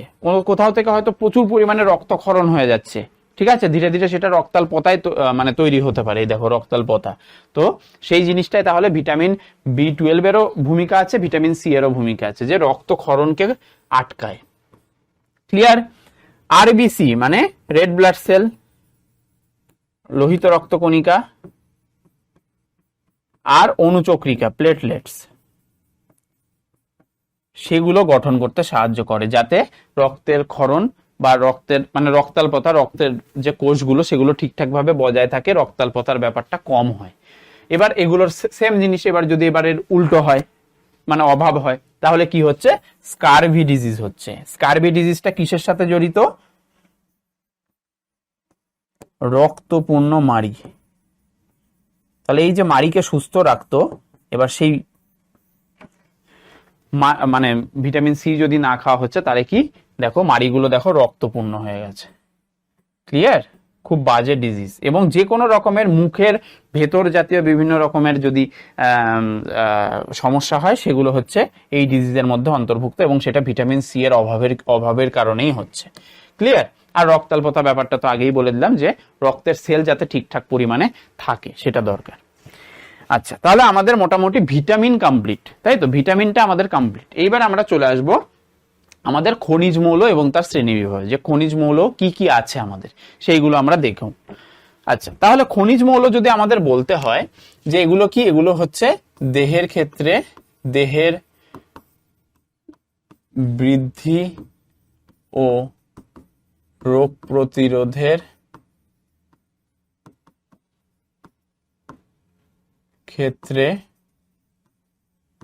গুরুত্বপূর্ণ মৌলসমূহ, গুরুত্বপূর্ণ মৌলসমূহ।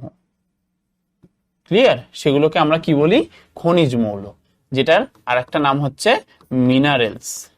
তো আমাদের মিনারেলস দরকার, দেখবে বলে মিনারেল ওয়াটার, তাই তো, ওয়াটারে ঠিকঠাক পরিমাণ মিনারেলস আছে কিনা, যেগুলো আমাদের দেহের ক্ষেত্রে দরকার।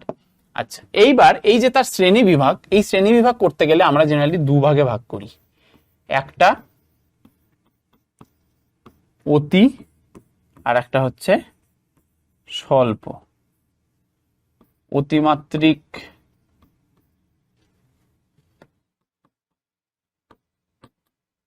মৌলসমূহ বা খনিজ মৌলসমূহ, আর একটা স্বল্প মাত্রিক।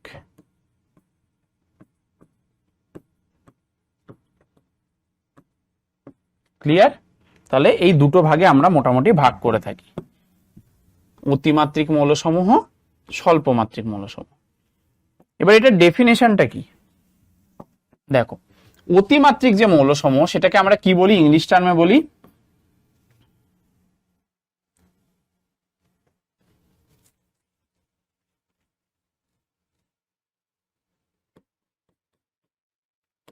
মেজর এলিমেন্টস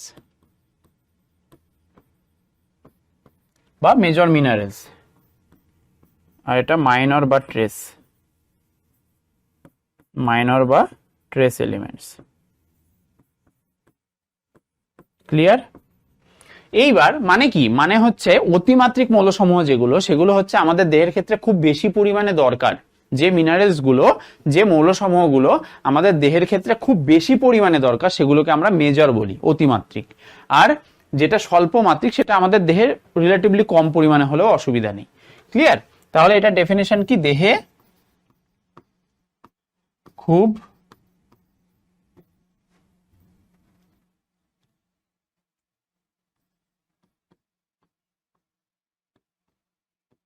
বেশি পরিমাণে দরকার যে মৌলসমূহ, সেগুলোকে আমরা কি বলবো তাহলে? সেগুলোকে আমরা বলবো অতিমাত্রিক মৌলসমূহ। এইবার যেগুলো অতিমাত্রায় লাগছে আর কি, তাহলে এটার এক্সাম্পল গুলো কি হবে? অতিমাত্রিক মৌলসমূহ কি কি? তাহলে খনিজ মৌলগুলো মেইনলি যেগুলো, এটা মনে রাখতে হলে যেগুলোর শেষে আছে সেগুলো হচ্ছে আমাদের অতিমাত্রিক, যেমন ক্যালসিয়াম, সোডিয়াম, পটাশিয়াম, ম্যাগনেসিয়াম। ঠিক আছে, এই চারটে তো একদম কমপ্লিটলি অতিমাত্রিক মৌলসমূহ। আর যে দুটো আছে, মানে মেইনলি আমাদের 6টা আছে হচ্ছে অতিমাত্রিক মৌলসমূহ, আর দুটো হচ্ছে পটাশিয়াম লিখেছি আমরা, আর দুটো হচ্ছে আমাদের সালফার, আর হচ্ছে ফসফরাস। তাহলে দেখো এগুলোর কিন্তু আমাদের যে শর্ট টার্মে এই মৌলগুলোকে চেনা যায় সেগুলো কিন্তু খেয়াল রাখতে হবে। যেমন ক্যালসিয়ামকে কি বলা হয়? Ca, সোডিয়ামকে Na, পটাশিয়ামকে K, ম্যাগনেসিয়ামকে Mg, সালফারকে S, আর ফসফরাসকে P। তো এইগুলো হচ্ছে আমাদের কি অতিমাত্রিক মৌলসমূহ, যেগুলো আমাদের দেহের ক্ষেত্রে খুব দরকার। আম দিয়ে যেগুলো আছে সেই 4টে, আর সালফার আর ফসফরাস। এইবার এই 6টা বাদ দিয়ে বাকি যেগুলো, সেগুলো আমাদের স্বল্পমাত্রিক মৌলসমূহ। তার মানে কি, স্বল্পমাত্রিক মৌলসমূহের যদি ডেফিনেশন বলতে চাই তাহলে কি বলবো, যে দেহে যে সকল মৌলসমূহ খুব স্বল্প পরিমাণে প্রয়োজন,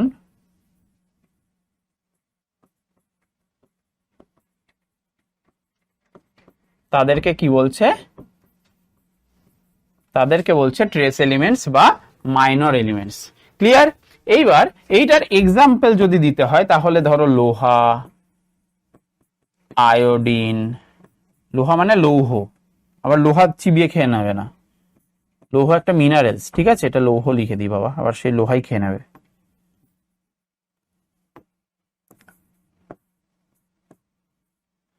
লৌহ, আয়োডিন, তারপর আরো প্রচুর আছে, ঠিক আছে? ফ্লুওরিন, তামা, ফ্লুওরিন, তামা ইত্যাদি। ট্রেস এলিমেন্টস প্রচুর আছে, ঠিক আছে? ওটার কোনো কাউন্টিং নেই। কিন্তু মেজর এলিমেন্টস হচ্ছে মেইনলি এই 6টা। এই 6টা বাদ দিয়ে বাকি যেগুলো তোমরা দেখতে পাবে সেগুলো হচ্ছে ট্রেস এলিমেন্টস। এটা হচ্ছে মনে রাখার সবচেয়ে ফান্ডা বড়। তাহলে আমাদের দেখলাম যে আমরা খনিজ মৌলগুলোকে কি কি ভাগে ভাগ করলাম। এইবার এগুলোর একটু ডিটেলস আমাদের দেখাটা দরকার, তাই তো? তো দেখে নিই। দেখো প্রথমে আমরা কি দেখব যে আমাদের মেজর এলিমেন্টস গুলো কি কি, অতিমাত্রিক যে মৌলসমূহ মেজর এলিমেন্টস গুলো আমাদের কি কি হচ্ছে। তো মেজর এলিমেন্টস আমরা প্রথমেই দেখেছিলাম যে আম দিয়ে যেসব ওয়ার্ড গুলো সেগুলো ছিল, তাই তো। তাহলে প্রথমে আমরা দেখব কি সোডিয়াম বা Na। তো সোডিয়ামের যে কাজ, তার মানে আমরা কিছু এলিমেন্টস নেব এবং তার যে কাজগুলো সেগুলো আমরা দেখে নেব। তাহলে দেখো প্রথমে সোডিয়ামের যে কাজ সেটা হচ্ছে হৃৎপিণ্ডের উপরে, যে হৃৎপিণ্ডের এই যে সংকোচন যে ব্যাপারটা, যে এই যে ব্লাড পাম্পিং হচ্ছে, ব্লাড আসছে, হার্ট রেগুলেট করছে, আবার কুঁচকে যাচ্ছে, আবার ব্লাড ফ্লো করছে, ব্লাড ঢুকছে, ঠিক আছে, ব্লাড যখন বেরিয়ে যাচ্ছে তখন ব্লাড সংকোচন হচ্ছে, মানে হার্ট সংকোচন হচ্ছে। তো সেইটা নিয়ন্ত্রণে কিন্তু সোডিয়ামের একটা গুরুত্বপূর্ণ ভূমিকা আছে। কারণ দেখবে যাদের এই যে বডি রেগুলেশনের ইস্যু হয়, যে হয়তো অজ্ঞান হয়ে হঠাৎ করে পড়ে গেল, তাদের সোডিয়াম পটাশিয়ামের লেভেল কম বাড়া হয়। এই কারণে কিন্তু রক্ত ঠিকঠাক ভাবে চলন না হলেই তখন তারা অজ্ঞান হয়ে পড়ে যায়। তো এই ক্ষেত্রে খুব গুরুত্বপূর্ণ এবং সেটা স্নায়ুকে উদ্দীপিত রাখতে সাহায্য করে। এই যে সোডিয়ামের কিন্তু নার্ভ ইম্পালসেও কিন্তু খুব গুরুত্বপূর্ণ ভূমিকা আছে। কারণ আমরা যে এই যে নার্ভ এন্ডিংস গুলো দেখি, এটা আমরা পড়বো। তো এই যে নার্ভ এন্ডিংস, এর মধ্যে কিন্তু সোডিয়াম পটাশিয়ামের একটা যাওয়া আসার চলন আছে, ঠিক আছে। এগুলোকে কি বলা হয়, এই পোর্শনটাকে বলা হয় সাইন্যাপস, ঠিক আছে। এগুলো নার্ভের টার্মিনাল এবং দুটো টার্মিনালের মাঝের যে গ্যাপটা সেটাকে সাইন্যাপস বলা হয়। এটা ডিটেলসে পড়বো। তো সেইগুলোর ক্ষেত্রে যেসব ব্যাপার হয় সেখানেও কিন্তু এই সোডিয়ামের ঘোরাফেরার ব্যাপার আছে। তো এই কারণে স্নায়ুকে ঠিকঠাক ভাবে উদ্দীপিত রাখতে কিন্তু সাহায্য করে আমাদের সোডিয়াম। আর কি জল সাম্য বজায় রাখে, যে ওয়াটার যে ব্যালেন্সটা আমাদের বডিতে সেটাতেও হেল্প করে হচ্ছে আমাদের সোডিয়াম। ক্লিয়ার। তারপর সেকেন্ড হচ্ছে আমাদের পটাশিয়াম। তো পটাশিয়াম, তাহলে দেখো এইগুলো জাস্ট এর যদি অসুবিধা হয়, সোডিয়ামের আমাদের কম ঘাটতি হচ্ছে, সেগুলোর তো আমি বলেই দিলাম যে কি কি অভাবজনিত ব্যাপার হতে পারে, যে আমাদের অজ্ঞান হয়ে যাওয়ার ব্যাপার হতে পারে, হৃৎপিণ্ডের সংকোচন, যেহেতু তার মানে আমাদের হার্টের বিভিন্ন রকমের ইস্যু হতে পারে, নার্ভের বিভিন্ন রকম ইস্যু হতে পারে, ঠিক আছে, বডি রেগুলেশনের ইস্যু হতে পারে। তো সেইগুলো এইসব কাজ রিলেটেডই প্রবলেমগুলো আমাদের হয়। আচ্ছা, এরপর যদি আমরা বলি পটাশিয়াম, তাই তো, পটাশিয়ামকে আমরা কে দিয়ে ডিনোট করি। তো এবার এই পটাশিয়াম কি করছে, সেম ভাবে এই এর সাথে সামঞ্জস্যপূর্ণ কাজগুলো, স্নায়ুকোষ গঠন করছে, ঠিক আছে, মানে নিউরন গঠন করছে পটাশিয়াম। ক্লিয়ার। নিউরন গঠনে সাহায্য করছে। পেশির সংকোচন, যে মাসেল যে কন্ট্রাকশন রিল্যাক্সেশন, ঠিক আছে, মাসেল কন্ট্রাকশন, ঠিক আছে, আমাদের মাসেল যে এই যে হাত পা নাড়ানো, সেইখানের যে মানে মাসেলের যে আমাদের মেকানিজম গুলো হচ্ছে, সেখানে কিন্তু পটাশিয়ামের একটা খুব গুরুত্বপূর্ণ ভূমিকা আছে, ঠিক আছে। তাহলে পেশি সংকোচনও কিন্তু গুরুত্বপূর্ণ ভূমিকা পালন করছে। এরপর হৃদস্পন্দন বললাম, এর সাথে কিছুটা মিল খেয়ে এই কাজগুলো। তো হৃদস্পন্দন, আমাদের হার্ট বিটের যে রিদমটা সেটাকেও ঠিক রাখতে আমাদের পটাশিয়াম কিন্তু হেল্প করছে। এরপর দেখো কি বলেছে, এরপর বলেছে হচ্ছে থার্ড পয়েন্ট হচ্ছে আমাদের ক্যালসিয়াম। তো ক্যালসিয়াম তো আমরা জানি যে দাঁত, অস্থি, যে আমাদের বোনস, তারপর টিথ, এইগুলোর কিন্তু গঠনে সাহায্য করে, তাই তো। এবং পেশি সঞ্চালন, আমাদের পেশিতেও ক্যালসিয়ামের দরকার, হ্যাঁ। এবং উদ্দীপনা নিয়ন্ত্রণ, আমাদের যে পুরো বডিতে যে উদ্দীপনার জন্য যে আমরা বিভিন্ন রকম সাড়া দিই, তো সেইগুলোর ক্ষেত্রেও কিন্তু হেল্প করছে আমাদের ক্যালসিয়াম যে মিনারেল সেটা, ঠিক আছে। তাহলে এর যদি অসুবিধা হয় তাহলে আমাদের কি ধরনের রোগ হতে পারে বুঝতেই পারছো, দাঁত এবং অস্থি সংক্রান্ত বিভিন্ন রোগ বা পেশি সংক্রান্ত বিভিন্ন রোগ কিন্তু হতে পারে হচ্ছে আমাদের ক্যালসিয়াম যে মিনারেল সেটার জন্য। আচ্ছা, এইবার আমাদের আসছে পরের যে পোর্শন, অতিমাত্রিক আর যে 6টা, আর যে 3টে, সেই 3টে হচ্ছে, দেখো আরেকটা আছে এই যে ম্যাগনেসিয়াম। আচ্ছা, তাহলে আমরা এবার দেখতে পাচ্ছি 4 নম্বর পয়েন্ট হচ্ছে ফসফরাস। তো ফসফরাস কি করছে, অস্থি, দাঁত, পেশি গঠনে সাহায্য করছে। সেম কাজ, অস্থি, দাঁত এবং পেশি গঠনেও কিন্তু ফসফরাসের গুরুত্বপূর্ণ ভূমিকা আছে। এরপর কি করছে, নিউক্লিয় প্রোটিন এবং ফসফোপ্রোটিন গঠনে সাহায্য করছে। এবার এই দুটো কি, নিউক্লিয় প্রোটিন, আমি বলেছি যে নিউক্লিয় প্রোটিন হচ্ছে আমাদের ডিএনএ যে তৈরি হচ্ছে, সেই ডিএনএ তৈরির ক্ষেত্রে কি হচ্ছে, এই হিস্টোন প্রোটিনের সাথে যে ডিএনএ জুড়ে যে ক্রোমোজোম তৈরি হচ্ছে, সেই ব্যাপারটাকে রেগুলেট করছে হচ্ছে নিউক্লিয় প্রোটিন। নিউক্লিয় প্রোটিন হচ্ছে এক রকমের সংযুক্ত প্রোটিন, কনজুগেটেড প্রোটিন, মানে প্রোটিনের সাথে প্রোস্থেটিক গ্রুপ মিলে তৈরি হয় হচ্ছে নিউক্লিয় প্রোটিন। সেটার এক্সাম্পল হচ্ছে হিস্টোন প্রোটিন। তো সেইটাকে আমরা নিউক্লিয় প্রোটিন বলছি। এবং ফসফোপ্রোটিন, মানে দেখো এই দুটোর ক্ষেত্রে কিন্তু ফসফরাস থাকছে, কারণ আমরা দেখেছিলাম সেই সুগার ফসফেট ব্যাকবোন তৈরি করে। এই যে ডিএনএর গঠনটা, সেই গঠনের যে বাইরের যে স্ট্রাকচার, সেখানে সুগার ফসফেট একটা ব্যাকবোন তৈরি হয়। এটা দেখেছিলাম। তো এই যে সুগার ফসফেট ব্যাকবোন যেটা, সেটার ক্ষেত্রে কিন্তু এই যে ফসফেট বা ফসফরাস ব্যাপারটা থাকছে, এবং ফসফোপ্রোটিনে তো ফসফো কথাটা আছেই, বুঝতেই পারছো। তো সেখানেও কিন্তু তৈরিতে সাহায্য করছে। ক্লিয়ার? এরপর আমাদের কি আছে? 5 নম্বর পয়েন্ট হচ্ছে সালফার। তো সালফার কোথায় কোথায় কাজ করে দেখো, এটা খুব গুরুত্বপূর্ণ। সেটা হচ্ছে সালফারের গঠন আমাদের এই যে হিমোগ্লোবিন, যে আমাদের যে রেড ব্লাড সেল তৈরি হবে, তার যে মেইন যে কম্পোনেন্টস যার কারণে আমাদের রক্তের রং লাল হয়, সেটা হচ্ছে হিমোগ্লোবিন। সেই হিমোগ্লোবিন তৈরিতে কিন্তু সালফারের ভূমিকা আছে, কারণ হিমোগ্লোবিনের যে স্ট্রাকচার, ঠিক আছে, এর যে স্ট্রাকচার হিমোগ্লোবিনের, সেই স্ট্রাকচার তৈরিতে এই ডাইসালফাইড বন্ডের ব্যাপার থাকে, তো সেইখানেও কাজ করে। ক্লিয়ার? তারপর সালফার আর কিসে কাজ করতে পারে? আর একটা কাজ করতে পারে, ধরো অ্যান্টিবডি যেগুলো হয় না, সেই অ্যান্টিবডি মানে এই যে আমাদের ইমিউন সিস্টেম, তার যে অ্যান্টিবডি, অ্যান্টিজেনকে ডিনোট করে আমাদের ইমিউনিটি বাড়ায়, সেইখানেও কিন্তু আমাদের ডাইসালফাইড বন্ড থাকে। ঠিক আছে? তাহলে অ্যান্টিবডির তৈরির ক্ষেত্রেও কিন্তু সাহায্য করে। ঠিক আছে? কে সাহায্য করে? এই যে সালফার। আর কি? ইনসুলিন যে হরমোন, সেই ইনসুলিন হরমোনের মধ্যেও ডাইসালফাইড বন্ডের একটা ব্যাপার থাকে। ঠিক আছে? সেই ইনসুলিন মানে হরমোনের যে গঠনটা, সেটা যদি দেখো, তার মধ্যেও কিন্তু সালফার বন্ড, ডাইসালফাইড বন্ডের ব্যাপার থাকে, সেখানে সালফার কাজে লাগে। এবং হেপারিন, যেটার একটা গুরুত্বপূর্ণ ভূমিকা আছে রক্তক্ষরণের ক্ষেত্রে। ঠিক আছে? রক্তক্ষরণ নিয়ন্ত্রণের মধ্যে এই হেপারিন ব্যাপারটা পড়ে, সেইটা তৈরি করতেও কিন্তু সাহায্য করে হচ্ছে আমাদের সালফার। ক্লিয়ার? তাহলে সালফারের মেইন কাজ আমাদের এই যে ইনসুলিন, হেপারিন আর হিমোগ্লোবিন, বিভিন্ন রকমের যে গুরুত্বপূর্ণ স্ট্রাকচার যেগুলো আমাদের বডির ইন্টারনালি ব্যাপারগুলোকে রেগুলেট করছে, সেইগুলোর যে স্ট্রাকচার, সেই স্ট্রাকচারাল ব্যাপারগুলো তৈরি করতে কিন্তু সালফার সাহায্য করছে। মাথায় থাকবে? আচ্ছা, এবং লাস্ট যেটা আমাদের আছে সেটা হচ্ছে ম্যাগনেসিয়াম। সেই ম্যাগনেসিয়াম এটা কি করছে? উৎসেচকের সক্রিয়তা বজায় রাখছে। কিভাবে বজায় রাখছে? কারণ এখানে হচ্ছে উৎসেচকের একটা এনজাইম যখন কাজ করবে, সেই এনজাইমের কাজের সময় যদি ম্যাগনেসিয়াম উপস্থিত থাকে, সেই এনজাইমটার সক্রিয়তা বাড়বে। ঠিক আছে? সক্রিয়তা বৃদ্ধি পাবে। ক্লিয়ার? যেমন যে কোনো রকমের এনজাইম, সেখানে যদি ম্যাগনেসিয়াম থাকে, কিছু কিছু মেকানিজমে দেখা গেছে যে তাহলে সেই যে এনজাইম, সেটা সক্রিয়তা খুব তাড়াতাড়ি বৃদ্ধি পায়। ঠিক আছে? তার কার্যক্ষমতা বৃদ্ধি পায়। এছাড়া কি? পেশি, আমরা জানি ম্যাগনেসিয়ামের তো পেশির ক্ষেত্রে গুরুত্বপূর্ণ ভূমিকা আছে, এবং স্নায়ুর যে কার্যকারিতা, সেটাকেও কিন্তু নিয়ন্ত্রণ করতে ম্যাগনেসিয়ামের সাহায্য করে। ক্লিয়ার? তাহলে আমাদের মোটামুটি 6টা যে অতিমাত্রিক মৌল, সেগুলো আমরা দেখে নিয়েছি। এবার বাকি যে 4টে, মানে এখানে মেইনলি 4টে আমরা নিয়েছি স্বল্পমাত্রিক মৌল। ঠিক আছে? অতিমাত্রিক মৌলগুলো আমরা দেখে নিয়েছি। স্বল্পমাত্রিক মৌল কিন্তু অনেক হয়, ঠিক আছে, অগুন্তি।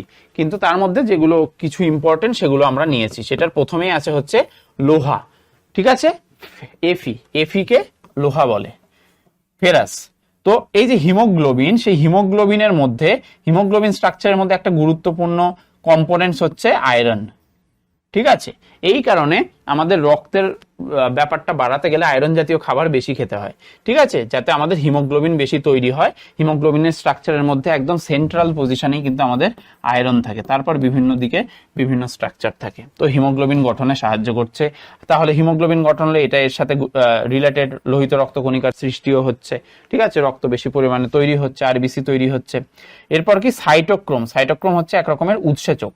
সেই সাইটোক্রোম উৎসেচকের গঠনেও কিন্তু আয়রনের ভূমিকা আছে, কারণ সাইটোক্রোমের মধ্যে এই যে ক্রোম কালার যে তৈরি হচ্ছে, লাল কালার, যার কারণ কিন্তু এই আয়রন। ঠিক আছে? এই যে লাল যে কালারটা, রক্তের কালার লাল, সাইটোক্রোম যে ব্যাপারটা, ক্রোম যে ব্যাপারটা তৈরি করছে, সেইটার যে কালারিং এজেন্ট হিসেবে কিন্তু এখানে আয়রনের ভূমিকা আছে। তাহলে সাইটোক্রোম উৎসেচকের গঠনেও কিন্তু আমাদের লোহা সাহায্য করে।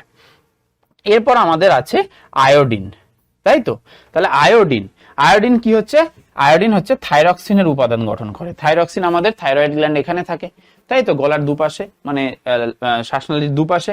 তাহলে এই থাইরক্সিনের ব্যাপারটা কিসের সাথে জড়িত? আমাদের যে এই যে ডিজিজ হয়, ঠিক আছে, কি ডিজিজ হয়? আমাদের গলগণ্ড বা গয়টার আমরা পড়বো যখন তাহলে এই যে গলগণ্ড বা গয়টার যে ডিজিজটা হচ্ছে, সেই ডিজিজের ক্ষেত্রে আমাদের কি হচ্ছে, থাইরক্সিন হরমোন, থাইরক্সিন একটা হরমোন যেটা থাইরয়েড গ্ল্যান্ড থেকে ক্ষরিত হয়, ঠিক আছে। সেই ক্ষেত্রে আমাদের আয়োডিন যে মৌল সেটার ভূমিকা আছে, আর থাইরয়েডের থাইরক্সিন হরমোনের ভূমিকা আছে, ঠিক আছে। এবং যদি ভিটামিন বলা হয় তাহলে ভিটামিন কোন vitamin, vitamin D, vitamin D এর ক্ষেত্রে কিন্তু এই কাজগুলো হতো, গলগণ্ড বা গয়টার রোগটা প্রতিহত করত। ক্লিয়ার? তাহলে আমাদের থাইরক্সিনের উপাদান হিসেবে আয়োডিনের ভূমিকা খুব গুরুত্বপূর্ণ। আচ্ছা, এরপর হচ্ছে ফ্লুওরিন। ফ্লুওরিন কি করছে, দাঁতের এনামেল গঠন করছে, দাঁতের এনামেল গঠন করছে। আমাদের যে দাঁত, তার যে এনামেল, তার যে একদম মেইন যে পোর্শনটা যেখান থেকে দাঁতটা মজবুত হচ্ছে, তৈরি হচ্ছে, সেই দাঁতের এনামেল গঠন করছে। এবং এই ফ্লুওরিনের যদি দাঁতের এনামেল ঠিকঠাক ভাবে গঠন না হয় তাহলে কিন্তু আমাদের মুখের ভেতরে বিভিন্ন রকমের মাড়ি জাতীয় বা এনামেল, মানে দাঁত ঠিকঠাক ভাবে দন্ত ক্ষয় আর কি, দন্ত ক্ষয় হয়, ঠিক আছে, এগুলো অভাবে হয়। যদি ফ্লুওরিনের অভাব হয় তাহলে আমাদের দাঁতের ক্ষয় হয়। আর কি আছে, তামা বা কপার। তাহলে এটার ক্ষেত্রে জানোই যে আরবিসি বা লোহিত রক্তকণিকা সৃষ্টিতে কিন্তু সাহায্য করে। যদি তামা বা কপারের পরিমাণও কম থাকে তাহলে আমাদের দেহে রক্তক্ষরণ বা রক্তাল্পতার যে ব্যাপারটা সেটা কিন্তু তৈরি হতে পারে। ক্লিয়ার? তাহলে আমাদের মেইনলি আমরা মোটামুটি কি কি পড়লাম আজকে, খনিজ মৌলসমূহ, যার যার মধ্যে অতিমাত্রিক স্বল্পমাত্রিক পুরো ব্যাপারটা পড়লাম, আর ভিটামিনস, মেইনলি ভিটামিনস গুলো আমরা পড়লাম, তাই তো।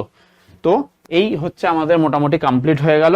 এইবার আমরা দুটো কোশ্চেন দেখে বাড়ি যাই। চলো, কি বলেছে, ভিটামিন ড্যাশ ক্রিয়ায় নষ্ট হয় না। দেখো, ভিটামিন ড্যাশ ক্রিয়ায় নষ্ট হয় না বলেছে, তাহলে কিসের ক্রিয়ায় নষ্ট হয় না আর কিসের ক্রিয়ায় নষ্ট হয় সেটা আমরা পড়েছি। রন্ধন ক্রিয়ায় ভিটামিন নষ্ট হয়, মানে রান্নার কাজে, রান্না করলে ভিটামিন নষ্ট হয়। হ্যাঁ, আমরা বলেছি যে রান্না করলে কিন্তু ভিটামিন নষ্ট হয়, এখানে নষ্ট হয় না চেয়েছে। জারণ ক্রিয়া করলেও নষ্ট হয়, তাই তো, জারণ ক্রিয়াতেও নষ্ট হয়, রান্না করলেও নষ্ট হয়। আচ্ছা, তারপর কি উচ্চ তাপমাত্রা, বেশি ভিটামিন জাতীয় পদার্থকে যদি আমরা বেশি হিট দিই সেটার ক্ষেত্রেও তাহলে নষ্ট হয়। তাহলে পরিপাক, যেটা আমাদের নর্মাল যে কাজ, ডাইজেস্টিভ কাজটা, সেই কাজের জন্য কিন্তু আমাদের ভিটামিন নষ্ট হয় না। তাহলে এটা অ্যান্সার কি হবে, পরিপাক, অপশন নাম্বার সি। ক্লিয়ার? পরের কোশ্চেন কি বলেছে, পরের কোশ্চেন বলেছে ভিটামিন ডি এর অভাবে, ভিটামিন ডি যে আছে, ভিটামিন ডি সেটাকে আমরা কি বলতাম, ADE কে। এ হচ্ছে রেটিনল, ডি হচ্ছে ক্যালসিফেরল, তাই তো। তো এই যে ভিটামিন ডি, সেটার অভাবে কি হয়, ছোটদের কি হয়, ছোটদের কি হয় আর বড়দের কি হয়, সেই দুটো রোগের নাম আমাদের বলতে হবে। তো আমরা জানি যে ভিটামিন ডি এর ক্ষেত্রে কি ছিল, আমাদের যে অস্থি গঠন করতে সাহায্য করতো, আমাদের বোনকে স্ট্রং করতো। তো সেই বোন যদি স্ট্রং না হয়, নড়বড়ে হয়, তাহলে ছোটদের ক্ষেত্রে কি হতো, রিকেট হতো। এটা মাথায় রাখতে হবে, ছোটদের ক্ষেত্রে কি হয় আর বড়দের ক্ষেত্রে কি হয়, অস্টিওম্যালেশিয়া, অস্টিওম্যালেশিয়া, তাই তো। তাহলে আমরা বুঝে গেলাম যে ভিটামিন ডি এর কাজ।